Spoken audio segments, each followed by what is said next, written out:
Well, good afternoon, everyone. Thank you for coming to this workshop. My name is Khalid Musallam. I am the director of the Pacific Earthquake Engineering Research Center. This is an event that's mainly done by USGS in relation to the HayWired scenario that USGS have done for several years now, and it's reaching completion. So PEER has taken the role of hosting these events for disseminating the results, informing the public, the students, the researchers about the different outcome of this scenario. And this happened on the anniversary of the 24th anniversary of Northridge earthquake that happened in the south, magnitude 6.7. So the question that the scenario poses is, what would happen if a magnitude 7 earthquake happened nearby here? And in January 4th, there was a wake-up call of a smaller earthquake in Berkeley, also in Hayward Fault. So there are several good reasons of why we're having this event at this time of the year and in this place. So I am not going to go through a long presentation. I just wanted to welcome you, wanted to highlight the program that we are having. Interesting talks you're going to see have to do with a review of the scenario, has to do with how buildings that are designed according to the current code will respond in an event like this. This is a very important question, and it requires quite a bit of thinking and quite a bit of future research. So that's why there are 4 questions that will be paused and hopefully discussed. Keith is going to show those. And from a peer point of view, since I represent the center, I am very much interested in question number 4. Of course, I'm interested in the other 3 because this basically you will be helping me for my job, which is what new research is needed to inform those decisions. So that's what the center is focusing on. What are the new research direction? What are the next big things we should be paying attention to? The other thing I want to mention is tomorrow and the day after, we're having our PEER annual meeting. So we welcome all of you, those who have already registered and those who will be coming. We have about 230 people registered already. It was refreshing to see a large number of those are students, and these are the next generation who will take the lead in earthquake engineering. So it's wonderful to see that many people will be joining us today and also tomorrow and the day after for the PEER annual meeting. So I'm not going to take more time. I'll just turn it on to Keith. Tell us about the program and start the first presentation. Thank you.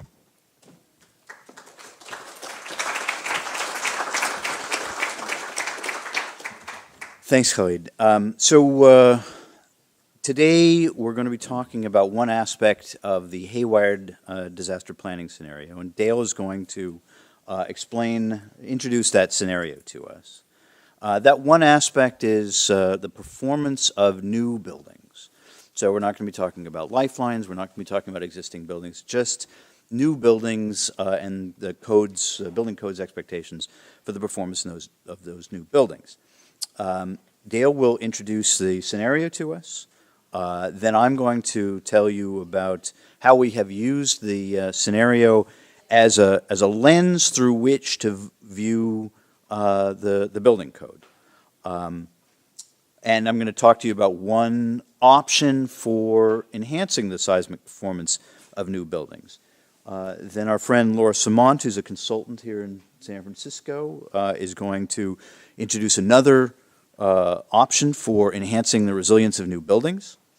Then Lawrence Cornfield from the City of San Francisco is going to give us a perspective of community officials the people who would have to make decisions about whether to enhance the seismic performance of new buildings and how to do that, what kind of information they would need before making a decision that could change the new requirements. So with that as a sort of the big picture, I'm going to give you a little bit of background. And Dale will get into this a little bit more.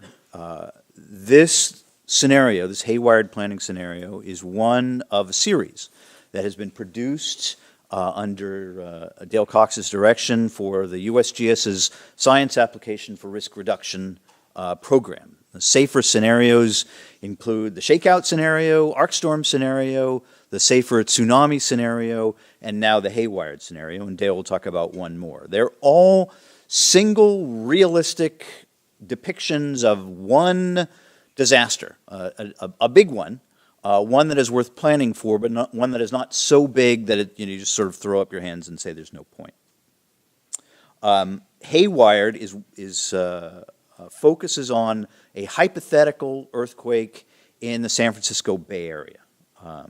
And the name HayWired its intent is to evoke our interconnected world, the fact that we live in a wired and wireless world, and we would like to know what would happen in a world that depends on the internet and that depends on lifelines if a big urban earthquake happened in a major metropolitan area. And in one small part of that scenario, we use this earthquake as a lens through which to view the adequacy of the building code's seismic performance objectives. Just looking at those objectives in a new way, an interesting way to my mind, and a way to think about code's objectives and a way to think about how we might enhance the resilience of new buildings. So today's discussion has, we'll touch on these points. We're going to ask ourselves, what can a disaster planning scenario tell a code writer or a community leader about the adequacy of the building code's performance objectives for new buildings? We're going to talk about advantages and disadvantages of a few leading options for enhancing that resilience. This is not a battle between these options. It's just a discussion of their relative strengths and weaknesses and the situations in which they would be might be useful. And we're also going to try to leave here with a better sense of what additional information policymakers, the people who are ultimately responsible for public safety and the performance of new buildings, what additional information do they need from engineers in order to make better informed decisions about the adequacy of those buildings. So we're going to talk about current research, and that includes all of you who are performing research that's relevant to seismic resilience. You are welcome to say, well, I'm actually doing something along those lines, and here's briefly what my research is trying to accomplish. And we're also going to try to leave here with some ideas about some research needs. What open questions does, for example, Lawrence raise for us that we don't have answers for, but that scholarly research could potentially address? Our objectives for this conversation are as follows. We want we want to be able to give dispassionate scholarly advice or some sense of direction, some new information for code writers and community leaders on the adequacy of the building code and some options for resilience. Again, this is not a battle between competing resilience options. It's just decision-making information. We have framed this discussion in terms of 4 questions. The 4 questions are in the invitation, and when we get to the discussion, I will put one up and we'll talk about that question for 20 minutes, and then we'll move on to the next question. So for each of those 4 questions, what do we know? What can we agree on that policymakers can use to derive new value? So in every field of scholarly study, in every field of knowledge, there is a well-established ground where we all agree that this is the way buildings work or this is the way some other phenomenon works. Now, as scholars, we tend to focus scholars like me, we tend to focus on the boundaries of a field, the areas where there are open questions, the areas where we are uncertain. So we want to separate the conversation about those 2 points, the bits that we can agree on, so that somebody like Lawrence can go back to a city and say, well, for all of their bickering about this, that, or the other detail, they all agree that this kind of building is good and that kind of building is bad. And then we're going to separate that from the unresolved issues, and we're going to try to talk about what unresolved issues really matter to code writers and community leaders that, once they're resolved, would provide useful information for real decisions. And I want to emphasize useful information for real decisions. I want to keep us from getting into weeds about some topic of scholarly study that is really, really interesting to me as a scholar or to you as a scholar, but that doesn't actually matter to the question at hand. So we want to keep in perspective how important these open questions are. All right. So those are our objectives, and with that, I'm going to invite up Dale Cox, the project manager for the SAFER program, and he's going to talk to us about the scenario. All right, thanks, Keith.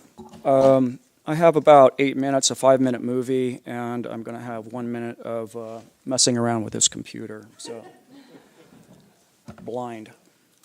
It's pretty good.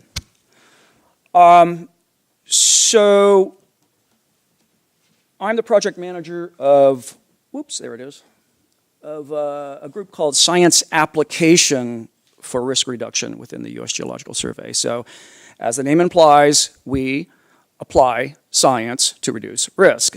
Now, when you apply science to reduce risk, you have to engage with the public. This is something that a lot of people in science don't necessarily want to do, and that's why I'm here. As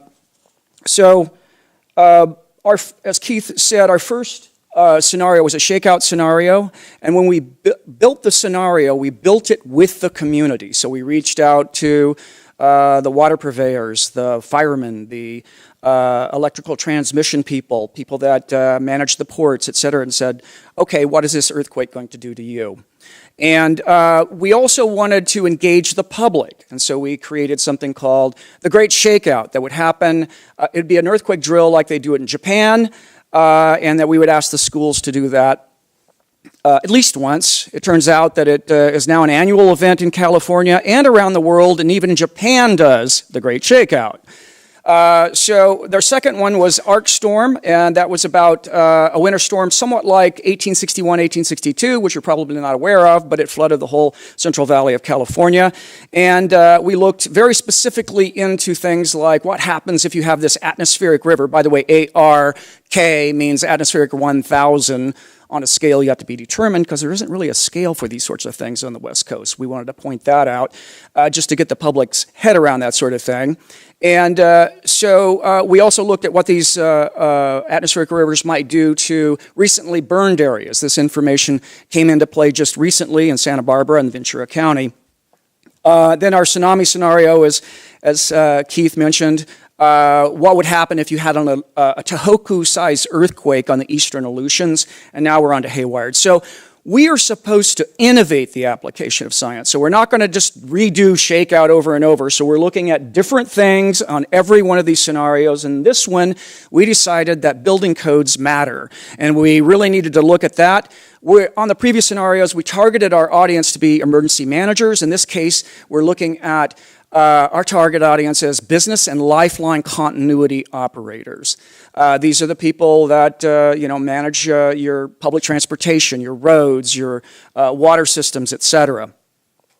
Okay, I don't need to tell you that there's a need for this sort of thing in the Bay Area. We have a 72% chance of a major earthquake happening in this area in the next 30 years. How we do these scenarios is we start with the ground shaking, and then we translate that into the aftershocks, the after slip, and fault slip. A lot of people and great minds go into these sorts of things. That then is translated into the landslides and liquefaction. California Geological Survey did that for us. And then with Keith and his team of not that many people other than Keith, but no, there was quite a few. East Bay Mud, the entire, the engineers at East Bay Mud, the San Jose Water Company helped out to figure out what was going to happen to the lifelines. We've met with PG&E, all the major lifeline operators, as you can imagine, in the Bay Area, to translate this ground motions into that. We're now looking at the structures and codes, so that's going to be the function of this meeting here. Interdependencies. One thing that this scenario does, it gives everybody a common picture. Believe me, when I've worked with the emergency managers, many of them would ask me, oh, when's California going to fall into the ocean? And you're like, wow, man, you don't really get it. And there's a lot of people like that. So we all have to be on the same page. If we want to instill this wisdom of crowds to get, to outsmart disaster, we need to be having everybody on the same page. So we're creating this very detailed, scientifically plausible, very visceral scenario so that people will get it and they can work together. We're going to look very deeply into fire following earthquake, and that should be fairly scary when it comes out for this particular area. Environmental health impacts, communities at risk, the internet economy. We haven't had a major earthquake. Did you mention this? In the time of the World Wide Web. And, it's going to change the game. What's going to happen to the internet economy, and Silicon Valley. And then also earthquake early warning. We do have that capability. A lot of people are sitting right on top of the fault. Will they get much warning at all? They may just get enough. So I'm going to stop there and not go too much more in-depth with this. And like I said, I'm going to fumble with some slides. And I will show a movie that'll give you a better idea of what I'm talking about, hopefully. And the last time I gave this, the sound didn't work. So hopefully this will change. The HayWired Fault. One of the most urbanized and dangerous faults in the United States. Millions of people live, work, and travel near the fault each day. There's a large earthquake on the HayWired Fault about every 100 to 220 years. The last one was 149 years ago. It's coming, and when the HayWired Fault ruptures, the roads, the pipes, the wires, the things that connect everyone to people and places could go haywire. The USGS and its partners are creating a comprehensive, detailed analysis based on the latest science, a scenario of what might happen in a magnitude 7.0 earthquake on the HayWired Fault before it happens. This gives us a chance to envision our vulnerabilities and a chance to prepare.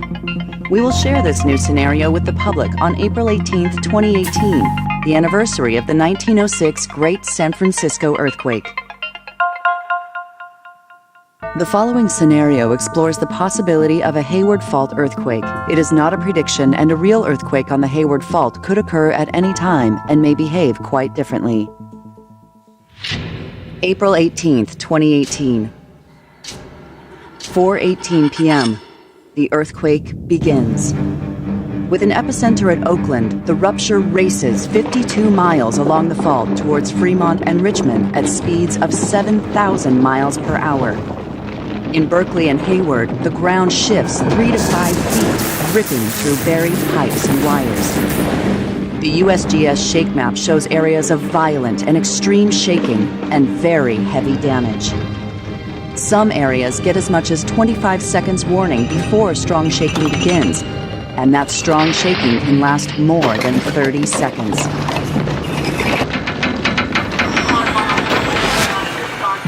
Impacts and destruction are magnified by a cascade of hazards. Which buildings are likely destroyed? Which remain usable? Where are people trapped? How many likely dead and injured? Who has power, water, gas, and communications? Every lifeline is disrupted to some extent. This could be the first major U.S. earthquake in the age of the internet. What happens in a disconnected world? Dozens of significant aftershocks and fault afterslip will cause additional damage, requiring repeated repairs. The effects on the region's economy will be extremely costly and very wide-reaching. Few things are insured. How many people will move away? What will such a disaster mean to you, your family, and your community? Acting now can save lives and jobs, businesses, neighborhoods, and homes. The Bay Area has invested over $50 billion since the 1989 Loma Prieta quake, strengthening potential points of failure, infrastructure, and buildings. But these efforts need to continue and expand through your engagement in helping us define and envision the HayWired scenario. Doing so will reveal actions that will lessen business disruption and improve our ability to bounce back. More actions like these will reduce risk, and creation of the HayWired scenario offers you an opportunity to do your part. Partners are coming together to share interdependencies, resources, and solutions. Use the science, come together, and start planning now. Okay, there's the movie. A little bit more about this. As it said, that we will release this on April 18th, 2018. That is actually the date we chose in the scenario at 4:18 in the afternoon. The winds will be mild, so there won't be a major, we're not going to have Armageddon here. It's we'll have fires, but and also this will turn into a statewide campaign that'll be called HayWired. It's being led by Seismic Safety Commission and the state's Business Consumer Services and Housing Agency and the U.S. Geological Survey. So we'll be kicking that off in April, and then we'll have another kickoff of the campaign on October 18th, which is the date of the Great Shakeout, and that's about all I have. Okay. Thanks.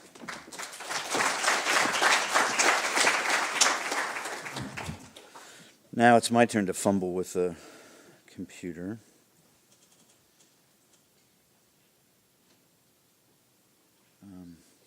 Sorry, I'm not a Mac person. Can you bring mine back up? Computer. Okay. Sorry. Okay, great. I see it. It's right there. Okay. Yeah. All righty.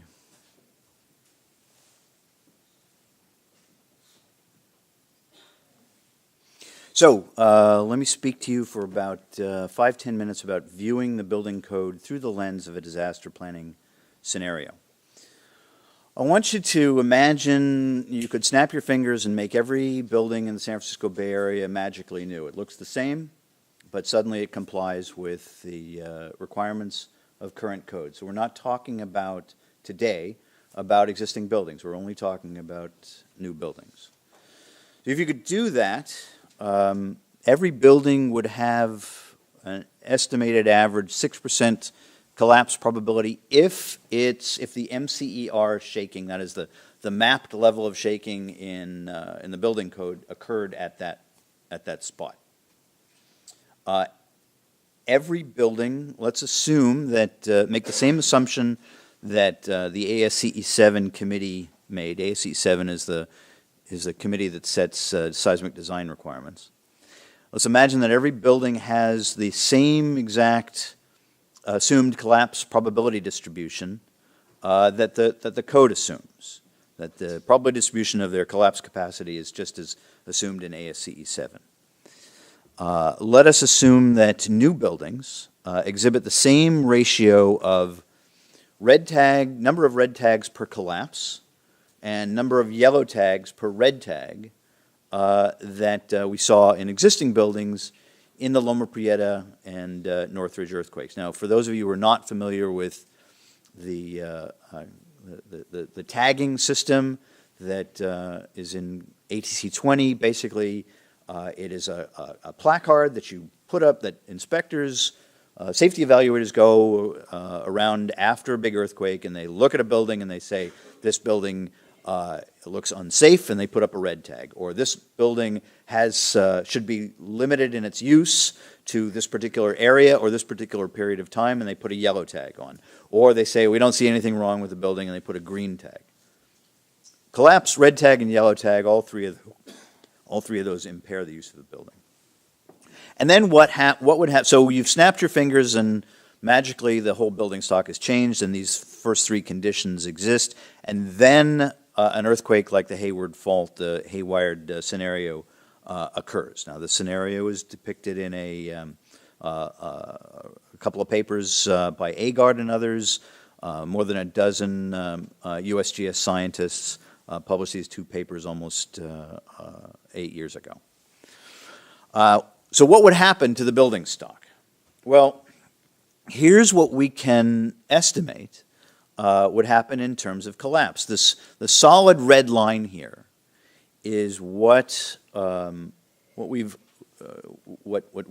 and ASCE 7 assume is the relationship between shaking intensity and collapse probability for a new building. At least that's the assumption that's embedded in the design of the ground motion maps. Now, actually, the curve that goes into that is assumed in the building code is a little bit higher because it's an upper bound curve. The dashed curve there is what if we were to make all buildings, what if you could snap your fingers and make all buildings 50% stronger? That's not to say stiffer, just stronger. So this is the model of collapse. But we're also going to consider red tagging and yellow tagging. And what we found in Loma Prieta and Northridge is that for every collapsed building, there's about 13 buildings that got red tagged and about 49 buildings that got yellow tagged. Now let's consider all three of those together. We'll call any building that's collapsed, red tagged or yellow tagged, we're going to call that impaired. Now the Hayward Fault, the HayWired Scenario happens, and we can take the map of shaking and we can take that those two curves and put them together and do some integration and get the map on the left and the map on the right. The map on the left is the degree of impairment of all these new buildings as a fraction of the number of buildings out there. So where you're seeing red, that's a place where most buildings are impaired. They're collapsed, they're red tagged, or they're yellow tagged. Where you're seeing green, that's about half of the buildings in that area are in some way impaired. The map on the right is what if we were to make all those buildings 50% stronger. So their design strength is increased by 0.5. And the colors get a lot cooler, and the totals are on the left, or 24% of the 2 million buildings in the Bay Area are impaired if after that first snap of your fingers, but if you could do it again, 6% would be impaired if all those buildings were designed to be 50% stronger.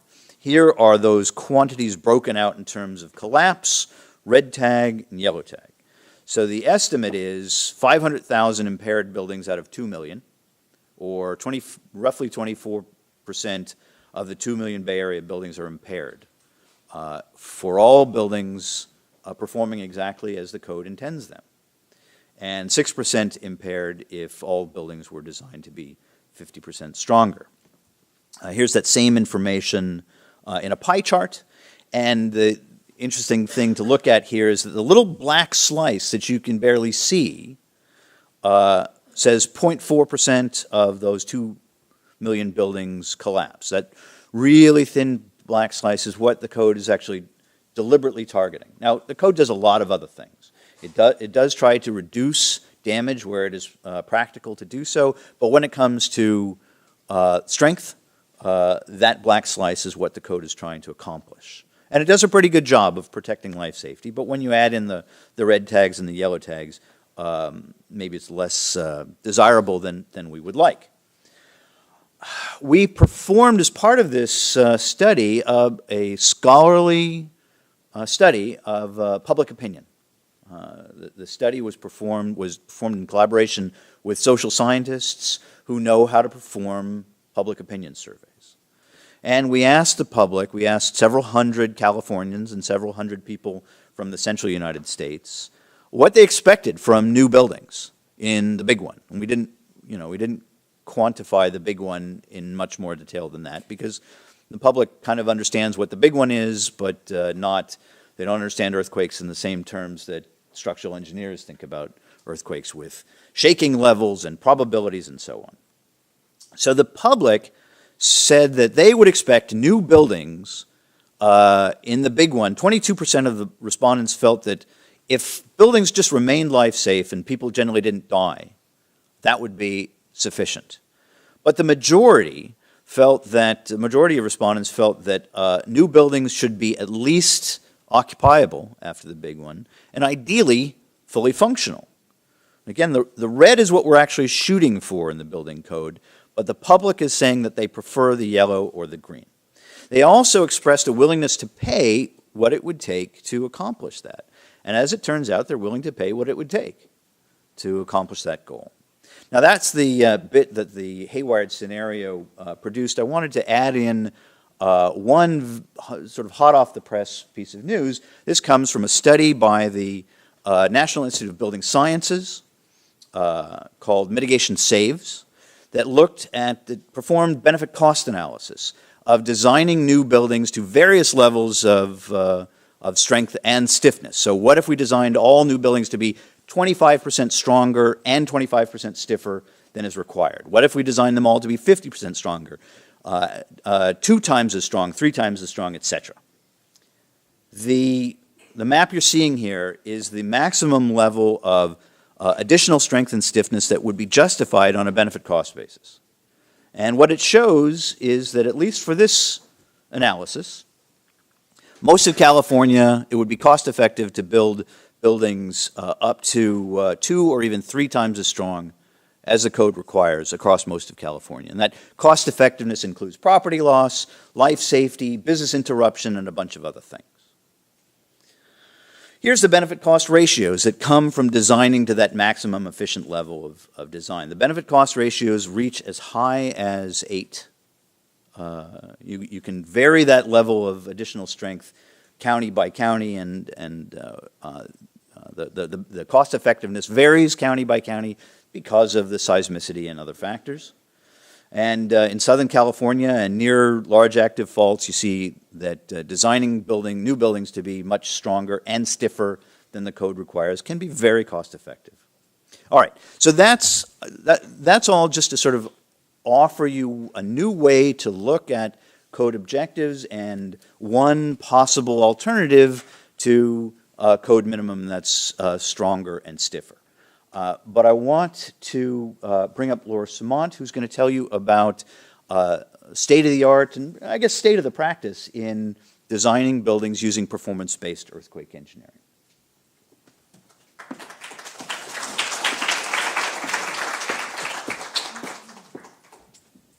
Okay, give me a second to find mine. There we go.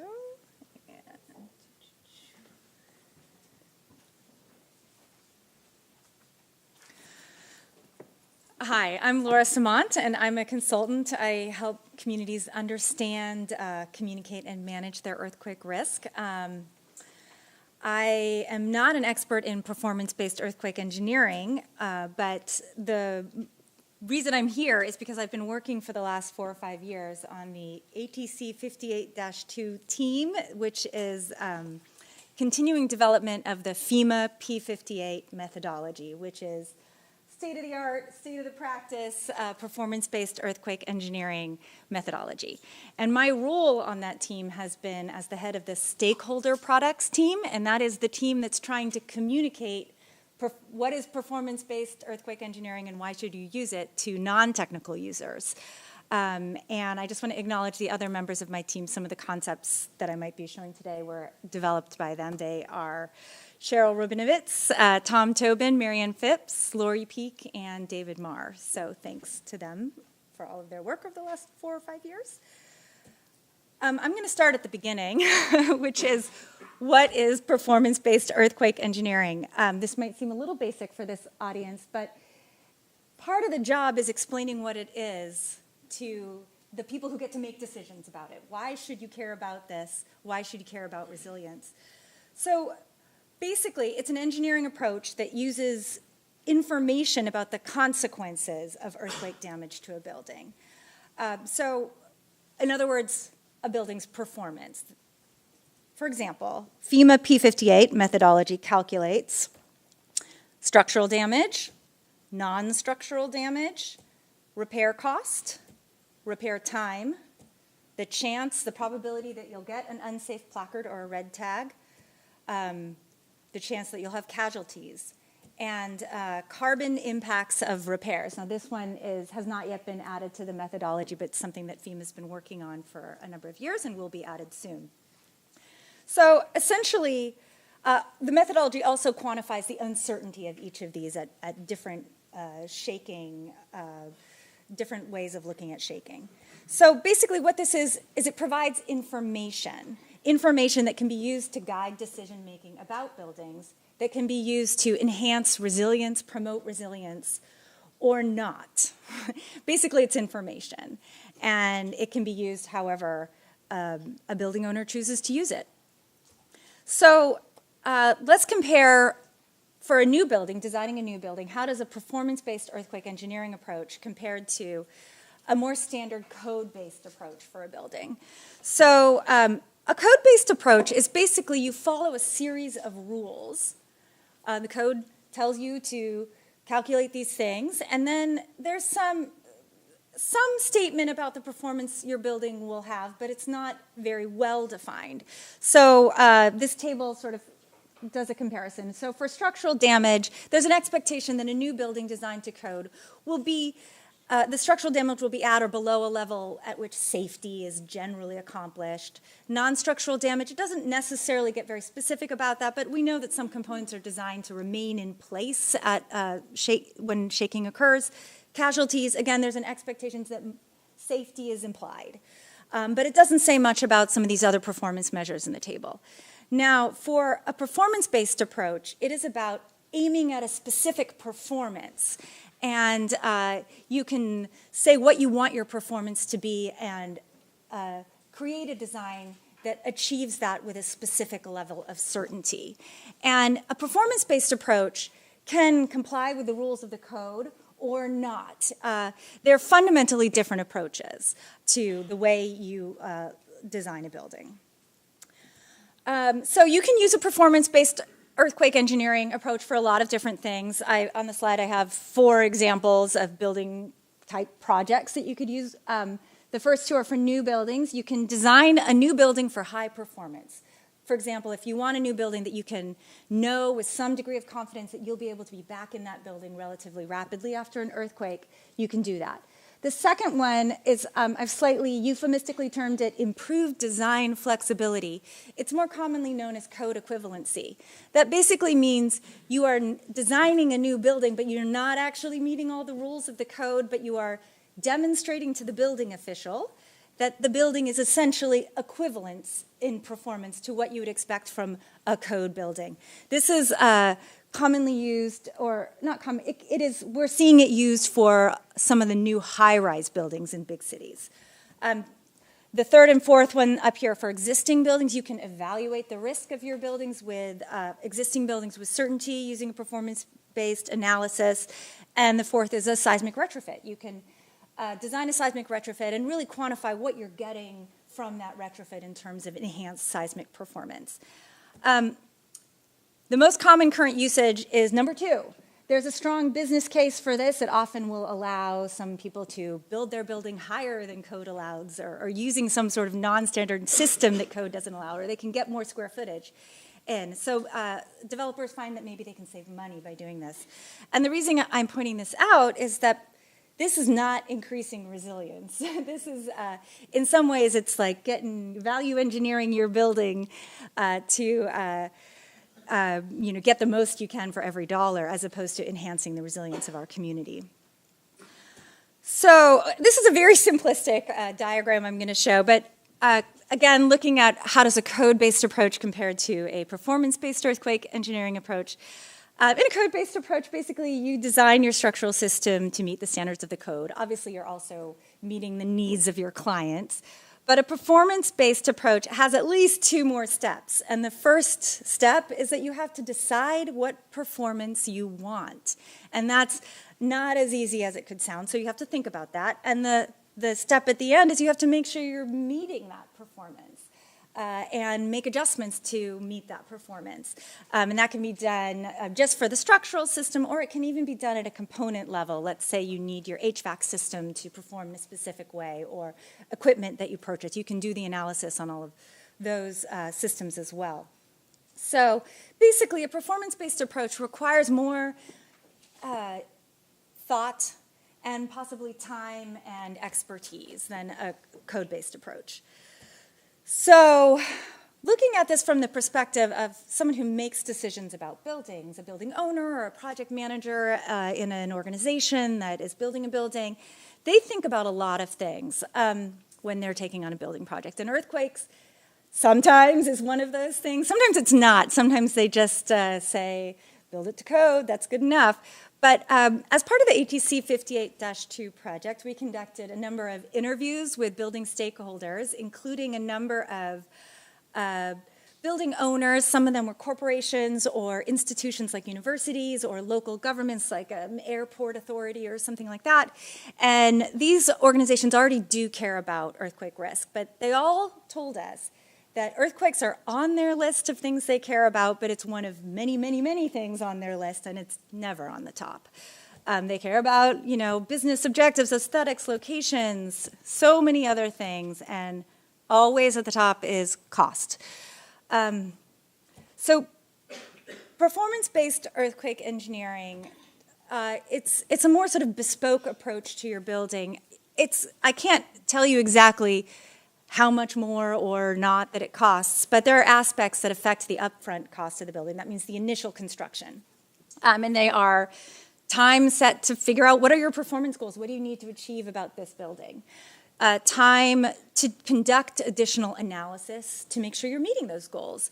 If you're going for a higher performance building, you might need better quality structural elements. You might not. Sometimes you can do smart engineering so that they're smarter structural elements, but you might have more expensive structural elements or more resilient components, like more resilient non-structural components of your building. Or you might need to invest in more knowledgeable or experienced team members to be on your design team. So basically, performance-based earthquake engineering projects are not always more expensive, but they're generally more complex, which is correlated with expense.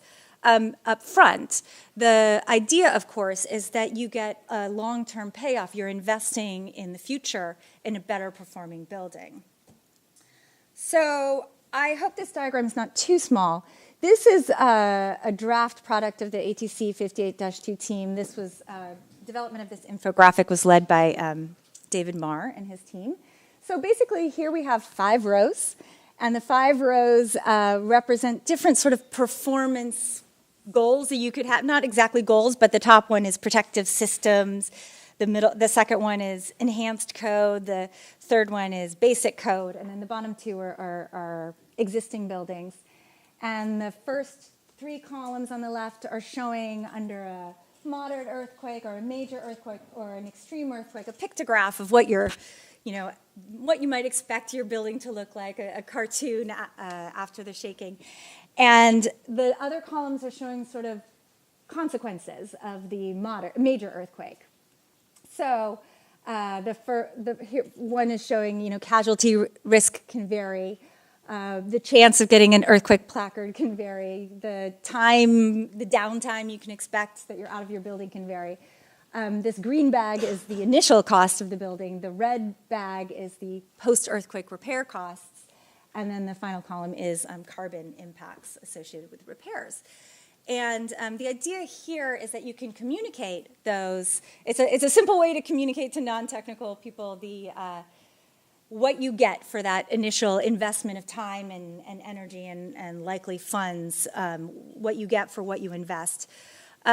Again, for our interviews that we conducted with building owners, when we asked them for earthquake issues, what are the aspects of earthquake risk that concern you the most, everyone said, you have to say basically casualties concern me the most. But we also heard a lot that people find this extremely challenging to talk about when they're making performance decisions for their buildings. You can't say that any amount of casualties are okay. So that was something that people had difficulty incorporating in their performance goals. But we heard many times that the activities and contents within the buildings have a much higher value than the actual building itself. So the chance of being able to use your building again, be able to not have the things inside it destroyed, is of great value to some building owners. And another thing we heard a lot is that people really care about getting LEED certification for their buildings. So anything that can help do that. We did not hear from some of the building owners who are already concerned about earthquake risk. We really didn't hear them that concerned about repair costs, which is something that our profession has often focused a lot in prior decades. So the interviews we did, as well as a bunch of workshops, led us to believe that the types of building owners that are most likely to use performance-based earthquake engineering to enhance resilience are those for whom the things that are happening inside the building, the ability to get back in the building, that has more value than the initial construction cost. And this tends to be in the short term, large corporations, institutions, and government agencies.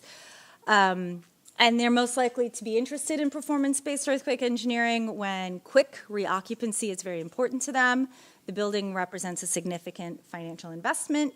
There are high-value assets or activities inside, such as a manufacturing procedure or research that somebody spent decades of years on, that they seek to maintain a long-term interest in the building. So, for example, developers of condo buildings that seek to sell those condos off to another owner in short term, they're pretty much only interested in making sure their building is as inexpensive to construct as possible. And the last, so they're not interested in a performance-based approach in the short term. And the last category is buildings that have historic, cultural, and symbolic importance, such as a landmark or a museum or maybe a brand headquarters or something like that. So performance-based earthquake engineering is definitely a tool that is out there for enhancing resilience. It's something that is starting to be used more. There have been some barriers to its use. Now, in the future, we are seeing that the analysis methods to conduct performance-based earthquake engineering analyses, they are improving. The quality of the analyses are improving. The ease of use is improving. There's a number of software efforts to make it easier to do a performance-based earthquake engineering analysis. That was not necessarily true 5 years ago. Related to that, the cost of use is decreasing, and the awareness about resilience concerns, the idea that getting back in my building after an earthquake is important to my business and my business's solvency, that's increasing, as well as awareness that perhaps the code is not providing the performance that I need along the lines of what Keith was showing. And one way that performance-based earthquake engineering may contribute to promoting resilience across society more broadly than these large institutions is actually by improving our building codes over time, being more intentional about what performance our building codes should provide and more accurate about actually achieving that performance. So I'm going to stop there. Okay. Thank you. Thank you so much, Laura.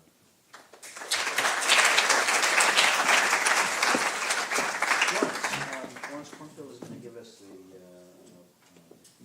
the building department's perspective. Lawrence has been the chief building inspector for the city of San Francisco for more than 20 years. He's retired from that job, but he's the most qualified person I can think of to tell us about the information needs that a city council or a building official would need before making some decision to move away from just adopting the code. Okay, thank you. Thank you. I don't need this. We can turn off that projector for the moment. Thank you. Hi there. I'd like to talk for just a couple of minutes about performance-based earthquake engineering, just to follow up on what Laura's saying, because this is something that cities in San Francisco in particular have dealt with. We have a lot of new high-rises. Most of the new high-rises are performance design buildings, whatever that means, as we're talking about today. So I want to read to you what is in the building code about building a building that is equivalent to the regular code. So remember now, we have the regular code is a cookbook. You follow the book and you end up with a building. It doesn't say really how the building is going to perform, but you end up with a conforming building when you follow the building code. Or you can design the heck out of the building and analyze it and take it to the building department and say, look, we've done this. We think that this building meets the minimum standards of the building code, or if you're really good, you can say we think it's equivalent. So this is what the code actually requires, word for word. It's the California Building Code section 104.11, 2013 edition, about alternative materials, design, and methods of construction and equipment. The provisions of this code are not intended to prevent the installation of any material or to prohibit any design or method of construction not specifically prescribed by this code, provided that such alternative has been approved. An alternative material, design, or method of construction shall be approved where the building official finds that the proposed design is satisfactory and complies with the intent of the provisions of this code, and that the material, method, or work offered is for the purpose intended. I'll put this next piece in italics and bold, must be at least the equivalent of that prescribed in this code in quality, strength, effectiveness, fire resistance, durability, and safety. And then the building official has to base that on some research or test. We often use peer review to help us make decisions. So we generally think we understand what strength and fire resistance and safety mean, but for a building to be approved as an equivalent, a performance design building, say, it has to be equivalent for quality, effectiveness, and durability. Do we ever look at that? Do we look at quality, effectiveness, and durability? What are those things, and how do we know whether we are meeting that? When someone brings in a new high-rise building and say, here it is, it looks like it meets the minimum standard, we say, well, it doesn't just have to meet the minimum standard, it has to be at least equivalent. So I'll try and conclude my little discussion about performance design buildings. I have a few other things to say. If you think about the cookbook approach to buildings, I think that for each of these elements, quality, effectiveness, durability, strength, fire resistance, and so on, we're going to have performance of a building. If you do it according to the cookbook, we're going to sort of have a bell-shaped curve of performance. And most of the buildings are going to perform somewhere in the middle, and some are going to be really great, and some are going to be really lousy. But most of them will be somewhere in the middle. So when we look then at each of the attributes that the building code addresses, you must be at least equivalent to. When we say effectiveness, what does that mean, and what does the public expect?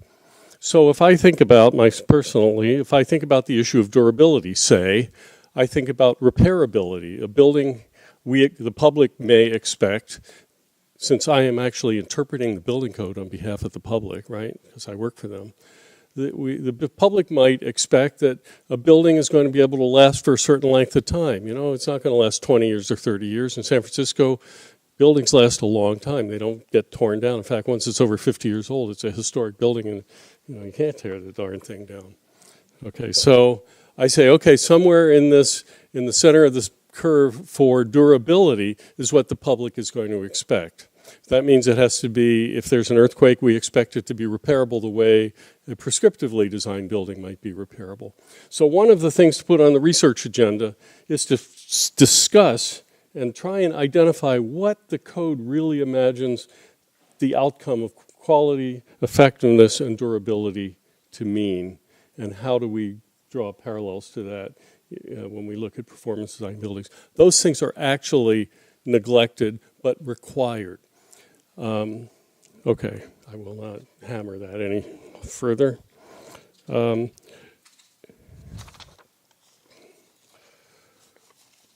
lot of people think performance design, by the way, is just let's meet the bare minimum standard. In fact, when we look at these codes, we look at buildings that are brought to the building department, and I see some of the peer reviewers in the audience here today for some of these tall new San Francisco buildings.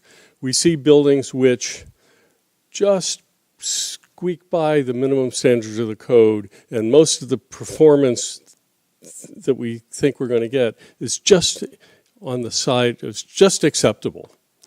And when you look at it, you say, yeah, that meets the requirement of the code. Well, let me tell you, one of the new high-rise buildings in San Francisco went to a peer review some years ago, and the report from the peer review panel, some of you may recall this report, said that while this building, I can't do it verbatim, but it says something like, while this building appears to meet the minimum requirements of the code, it won't perform as well as other buildings which are built in accordance with the code.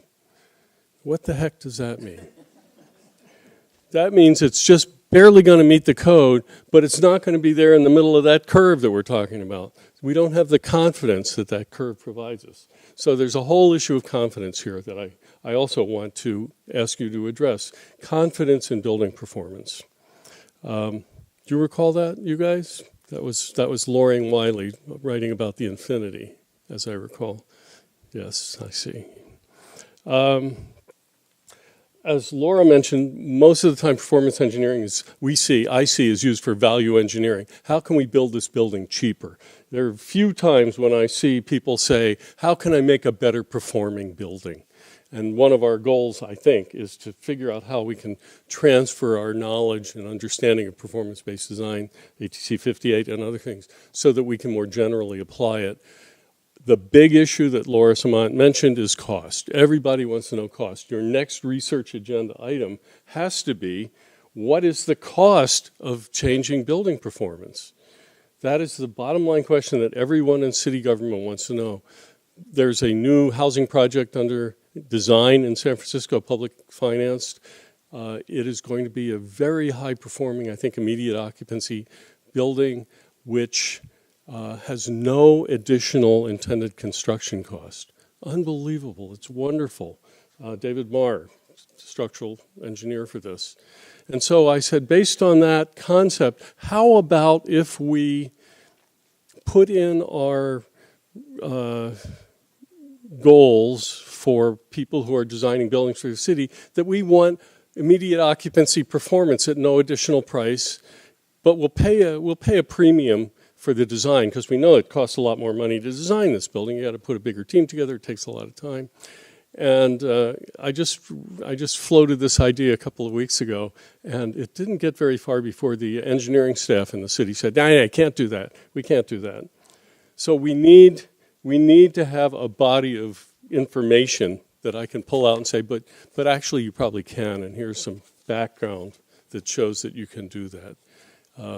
I said it'd probably be, a 5 or 10% additional cost for design? I have no idea. So smaller than that, but we need to know that. So there's another piece of your research agenda, is to understand what is the incremental design cost for different performance levels. That would be very important for us to know.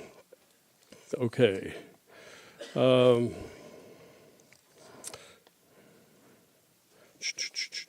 Okay, so am I doing on time okay? Okay. How to adopt code amendments that encourage better building performance, either individually or community-wide resilience. We improve one building, we're improving the community, but just marginally. It's building by building. We're interested in community resilience. And I think I need to say, we're focusing on new buildings. The real issues in San Francisco are existing buildings. We have 180,000 existing buildings. Many of them are older. They're all generally pre-earthquake engineering buildings that are carpenter designed, or mostly wood frame buildings. Wood frame buildings do pretty well, but existing buildings are our big issue. But as soon as these new buildings are built, they become existing buildings. So we do have to deal with them, absolutely. But existing buildings are the big issue here. So how do we adopt code amendments? It's very difficult to do this locally, and we've been doing this with our CAPS program, Community Action Plan for Seismic Safety. We have some people in the audience, John Paxton and others, who've been involved in that for many, many years. So people say, well, we just have to educate the public about about the issues and they'll move this legislative agenda forward. That's not the case at all.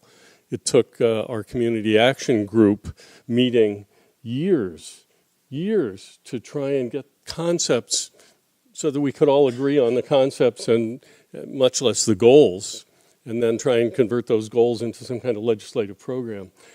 It's not reasonable to say, let's educate the public.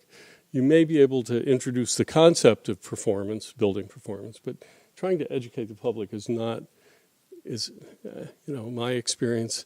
What the public really wants, they want to trust me. They want to know that I did the research. Actually, you did the research, but that, you're part of the team, that I haven't screwed them over yet, and I'm not likely to, and they believe me, and, my interests are their interests. And so when people talk about what is the goal of the building official or of the city, typically my goal is to think about the people who are using these buildings 30 or 40 years from now. And are these buildings going to be satisfactory for those uses? I'm not really interested in, is the developer making money? Or is this the best possible use of this particular site at this time? I'm thinking about the users in the distant future, and the public has to believe that I'm really thinking of the public need. So we need research that gives us the information that we can step before the city council or the board of supervisors and say, here's our proposal, and here are the 300 pages of documents that back it up, and here's the group of people who we've been working with who support this. Now, all it takes is one person who doesn't support it, and the board will say, well, why don't you go back and bring it back when you've got consensus. So we need to make sure everybody's happy. Never easy to do. We've been pretty good so far in being able to do that. And one way that you can make sure that everybody's happy is you don't try and address, there are a bunch of standards. One is you have to give people lots and lots of time to get stuff done so that they don't feel like they're under any kind of pressure. Another thing is everybody has to be involved in the process. There has to be a level playing field. Everybody has to do the same thing. There are a whole bunch of standards that we've tried to meet to make people happy. And then take a lot of time to develop this. It's very difficult. I know some people have done this. Lucy Jones in LA has come in and she's moved forward an agenda very quickly, and that's really, really remarkable because to me it's taken many years, and she's been able to do that quickly, and I admire her work very much for that. And I'm interested in seeing how it plays out, if the city carries it forward. Okay, so it's very difficult to do local amendments. So how do you make amendments? You make them at the state level, the California Building Code. And the reason is that you don't have to try and convince everybody in a city. And most cities and counties and jurisdictions don't have the technical expertise to draw upon that I do from this large body to say, here's what's going to happen. They don't have the time and effort and energy and staff to put into it. People just say, it's in the building code. Build it the way the building code says. That's the way most buildings are built. Give me a building and make it meet the minimum standard of the building code. Change the state code or change the international, the IBC, we can do that. I just heard, Keith, you were saying that there was a proposal to amend the California Building Code to increase performance. Can you tell us a little about that? Assembly Bill 1857 was introduced 6 days ago, and it states that the State of California will develop an immediate occupancy building code. And in the meantime, until that IO code is developed, all new engineered buildings will be designed to be 50% stronger and stiffer than the I code requires. Fabulous. Now we have to understand exactly what's going on and figure out how to support this. That's great. That's great. And if it comes out in the state code like that, everyone will do it. And pretty soon the cost won't even matter because everybody has to do it. And if it's, 5 years in the future, that's good. People can put it in the pro forma and they're, figuring out what it's going to cost to buy the land and build the building. You just work it in there. It's no big deal. It's when you hit them today and say, you have to do this. They say, wait, that's money out of my pocket. I already did the numbers. That's my money. You're taking it out of my pocket. That's that doesn't work too well. Okay, getting there. Okay. I don't want to overdo my. You know what? I time. mean, the constraints that you're offering, the direction that you're offering is okay. is ideas that I don't think. Well, there's nobody else here in the room that knows about these. So what you have to say is really important Keep going. to us. Okay, thank you. Yeah, keep going. Good. So the building departments have a difficult time doing review of performance-based stuff. In fact, of anything that is not a strict prescriptively designed building or part of building addition or whatever, the building departments are trained to follow the rules, the rule book, the cookbook. And when you come and say, well, it's not that, we're going to do something else and it's going to result in the same, you can see all the building department people start to back off. And they're really happy to give it to a peer review body and say, here, you look at us and tell us if it's okay. And that's a little bit of deferring the judgment that should be the building official's judgment to somebody else. And I'm not real happy about that, but that's just the way the building departments work. And in fact, in San Francisco, we cranked out 50 to 60,000 permits a year, everything from kitchen remodels to new construction. Anything that slows that down is a problem. So that's part of the reason that there's a little nervousness when it comes to looking at complex projects and performance design. As Laura Samant was mentioning about the contents of the building being important, I just read a really wonderful book about one of the early tall ships, the Flying Cloud. You may have heard of the Flying Cloud. It set a sailing record from from Boston to San Francisco in the 1800s. And it was discussing a ship not as a ship, but as a bottom. They call it a bottom. And the ships were built, they were beautiful and they were expensive to build, but the cargo they carried was what was important. And they didn't just carry a cargo once, they carried them for many, many years, back and forth and back and forth. And the cost of the ship was insignificant compared with the cost of the cargo. And that is the case of buildings. It's the same thing. You didn't expect a ship to be lost just because it hit a big gale. You expected it to be able to weather the gale. Maybe they had to splice the braces and get going again and step a temporary mast. That's what we expect of buildings. Buildings are bottoms. These are the holder, the container for the contents, which is modern technology and modern commerce and people's lives and residential. Very much like a ship. And the code is like the Lloyd's Register was. Here are the standards to follow to build a good ship. That's what the code does for us. Just thought I'd throw that in. It's a fun book about the Flying Cloud.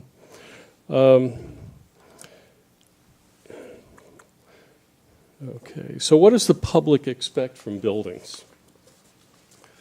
And the public always says, and I worked for many years doing with the public always says that the building department or the city wouldn't let us in this building if it wasn't safe. What? But they truly, honestly believe that, despite the fact that they're in a building that was built in 1907 in San Francisco and met the 1907 post-earthquake construction standards, which are terrible. So, and then you have to think, okay, what do they mean by safe? What do you mean by safe when you say we wouldn't let you? Well, safe, I'm not going to get killed and the building will probably be okay and we can fix it and get back to work. That's what safe means to most people. And the public is sure, absolutely sure, in fact, that new buildings are earthquake-proof, right? We think they're absolutely certain new buildings are earthquake-proof, whatever that means, too. I guess immediate occupancy is as close as we're ever going to come to earthquake-proof. There is a lot of work. So another piece of your research agenda here. There's a lot of work that has been done on trying to identify public expectation of building performance and nail it down.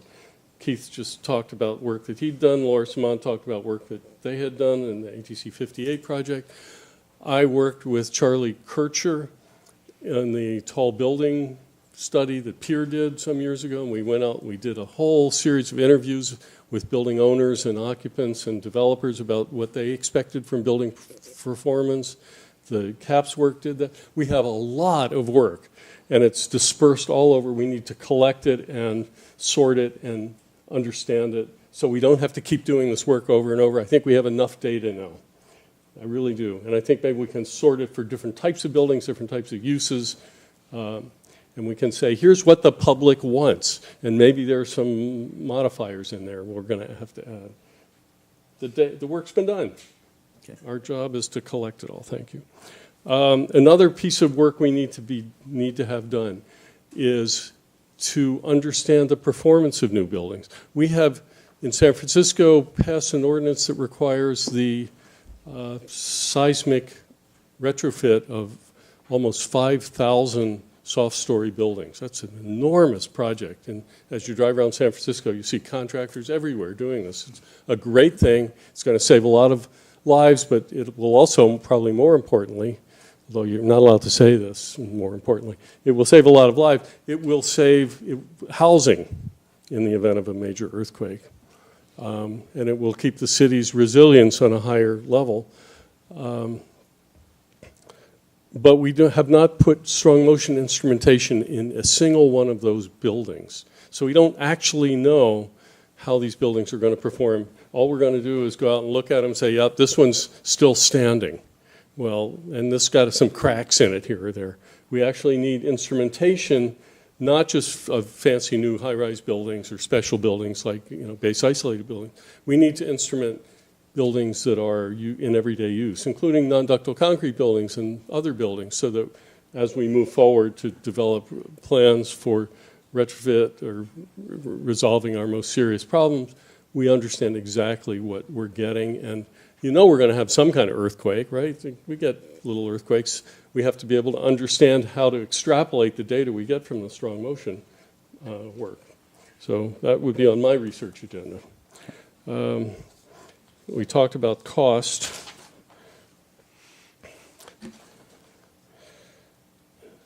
Maybe one more? That's it. Okay, great. I'm done. Thank you all you very much. But I'd like now to turn to the discussion portion of our conversation, and I would like Grace to come up and put in the password for this. Now, that's the key. You're good for, this, and I want to tell you that Grace is going to help keep this conversation grounded in the practical. So I'm going to try to moderate the discussion from the viewpoint of a researcher. And I've got 4 questions that I want the panel and you to respond to. Awesome. Thank you so much.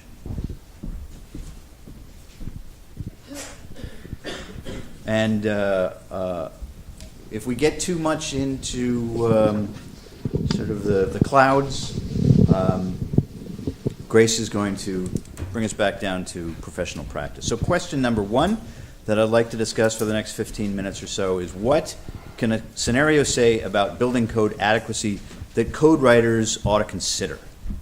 And how does this compare with what communities should consider? So, code writers are not the same as the city councils and the state architect and so on. So I'd like to hear the panel's thoughts and your thoughts about the use of a scenario like HayWired or some other disaster planning scenario for looking at the adequacy of the building code. And I'm going to open that question up first to the panel and then to all of you. Any thoughts? You think a scenario matters? Dale.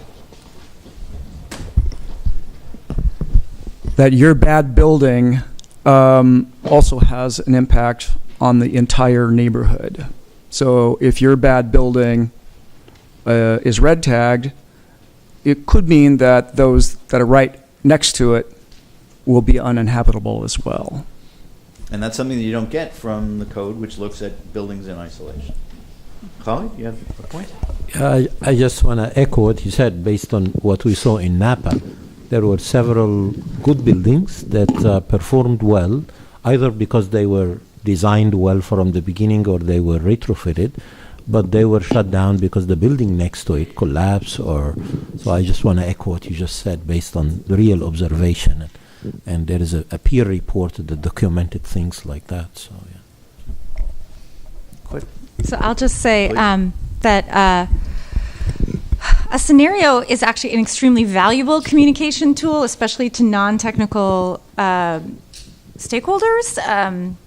They can really understand the consequences that way. A lot of engineers really don't like scenarios because they feel like they whitewash all of the uncertainty associated with everything and the extremes.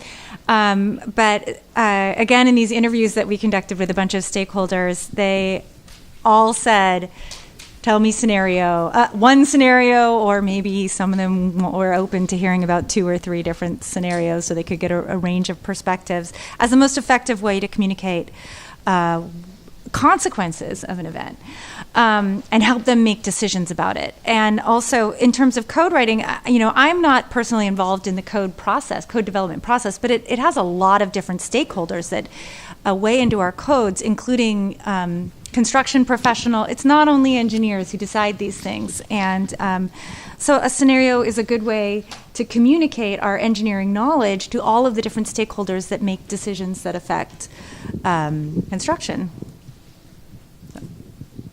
Lawrence, you have anything to say about that? All right, Grace. Anyone in the audience? Okay, so I'll fill this. One moment, please. Let me. A scenario. So Dale said this is a plausible scenario, and it's a single instance. But my understanding of the HayWired scenario is that it does take the hazard and translates that into what could happen to a community, and in this case, with the building stock.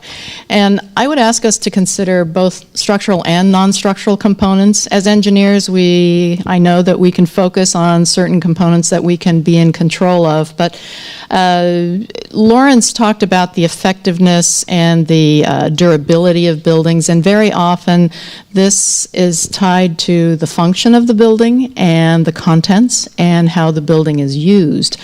So I think, in my experience with the code, there are specific provisions for particular components of buildings, structural and non-structural, but how all those get tied in together are typically in the discussion with the building owner or the occupants, because it's that envisioning of how what the damage condition may be and what their operations will be afterwards that's such a critical part of the conversation.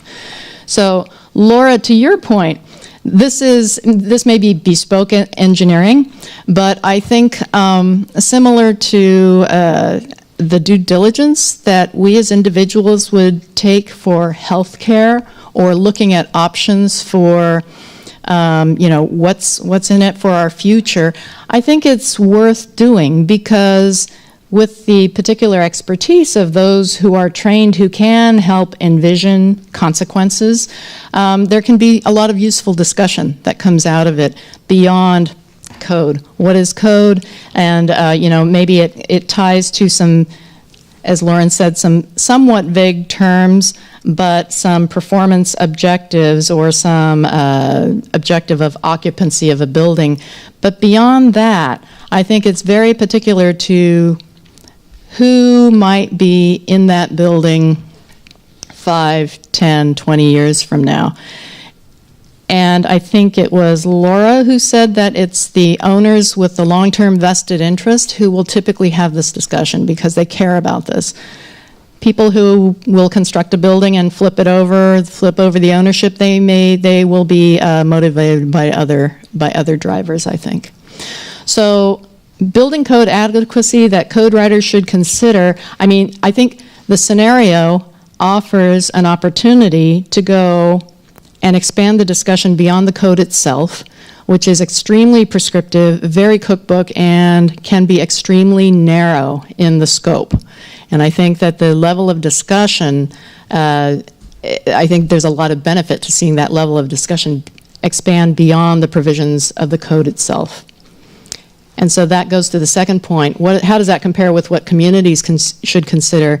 It goes, once again, beyond the prescriptive sections of the code and more into the intent and what that community sees as how they would like to see themselves as a group of folks. I think the issue is getting those folks together, and as Lauren said, with the Community Action Plan for Seismic Safety in the city of San Francisco, that was 30 years in the making before we were able to see, a comprehensive plan of action items, and that took a lot of development, and I'm sure that it continues to evolve because it must change with each administration and with budgetary considerations and with the demographic and the priorities of a community. So it's an extremely complex problem.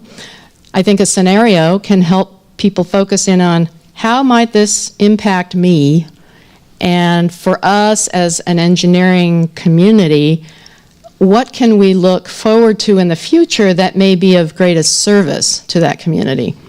And so for engineers, it may be on the technical level, but I'm convinced that we need to bring others who are just as concerned, our public policy makers, our social scientists, and to bring those who, like Laura, who can understand some of the jargon and help us communicate this to other folks.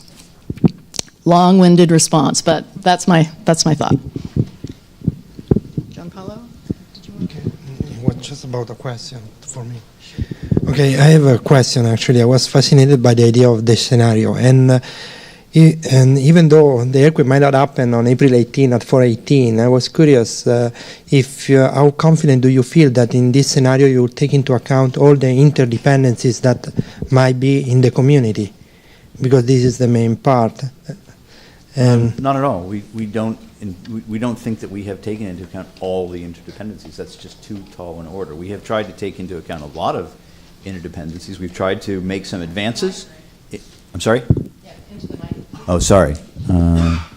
I think we have made advances in how many interdependencies we consider, but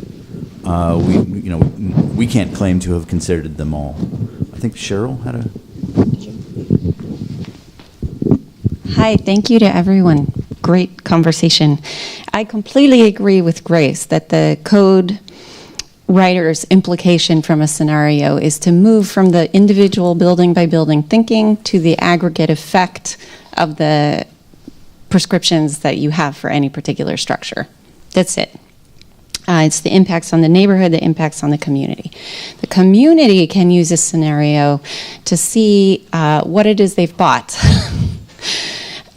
for themselves and for their community. It's really about the future owners as well, too, and the renters and the other parties who aren't there at the moment the code is being used to design a building, but they're going to be affected by those decisions. So a code is a way of bringing those people in, and a scenario helps you see the impacts of those choices. It kind of brings up the issue of who ought to be in the room, who ought to be involved in the setting of codes, because that's a lot of things that the people who currently write codes don't really know a lot about how to predict. They don't have a lot of sources of information. That's an interesting thought, and I don't want to at all undermine the ethics and the detail of thought and intent that goes into the code, but if we are concerned that we're not getting an outcome that we want from a system that we have, involving more people is often a good solution to see what it is you haven't thought of that might be able to get you more of what you want. The other thing we do in public policy, which social science is my field, is go back to the beginning. If you don't think you're getting what you want from building codes, start with a little refresh on why you have them at all. Okay, let's come at it like an anthropologist or a sociologist. You used to build buildings by yourself. You saw them built. You did the work yourself. You knew the person who did the building. That person, you were going to be buying their food. hunting for their food, and they were building your building. You know, this was a transaction. It was bartering. It was a lifetime commitment with the people who were building the structures and the infrastructure that affected your life. Okay, that lends a certain kind of quality control within the social system for what you're getting. And what you get in, what you get out of what you put in is very visible to you. We move into the modern economy, that's just not true. So we have hidden values, hidden features of a building that are not visible to people who later come to use the building. The building is going to be used by people who never, had any say or even imagine the possibility of them controlling the quality of that structure they're going to interact with. We need a third party to set some minimums. We need to regulate the relationship between a builder and a buyer so that they don't game. The builder has a lot of incentive to game the construction, to shave off on quality, or use it one by one instead of a 1 by 2. Reducing costs. We put building codes in to offer assurance when I'm not an expert in the kind of construction of the house that I want to buy. So those are the reasons why we have it. Focus on that, and that, I think, illuminates the conversation. What is it we're really trying to solve with a building code? Let's go back to basics on that. I don't want to talk forever, but I do think it's interesting to point out that in environmental regulation, there's all kinds of federal requirements that you have to demonstrate relative benefits versus costs of imposing a new regulation. And I don't think we have that in codes. Are you allowed to push code requirements higher without regard for cost?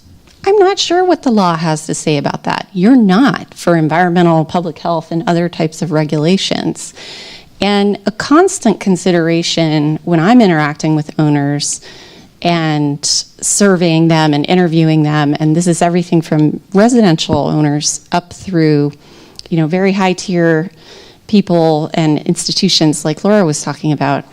They want to know about the costs, and they're concerned about being over-required, excessive, burdensome, unreasonable regulation. And we have to be very careful in navigating the up-the-code arguments that we have. We need to get very nuanced and demonstrate very clearly that those benefits are worth the cost for the particular types. Because there's a lot of skepticism in the public. When they go out to buy a building permit, they're like, I can't believe I even have to get a permit for making this minor change in my house.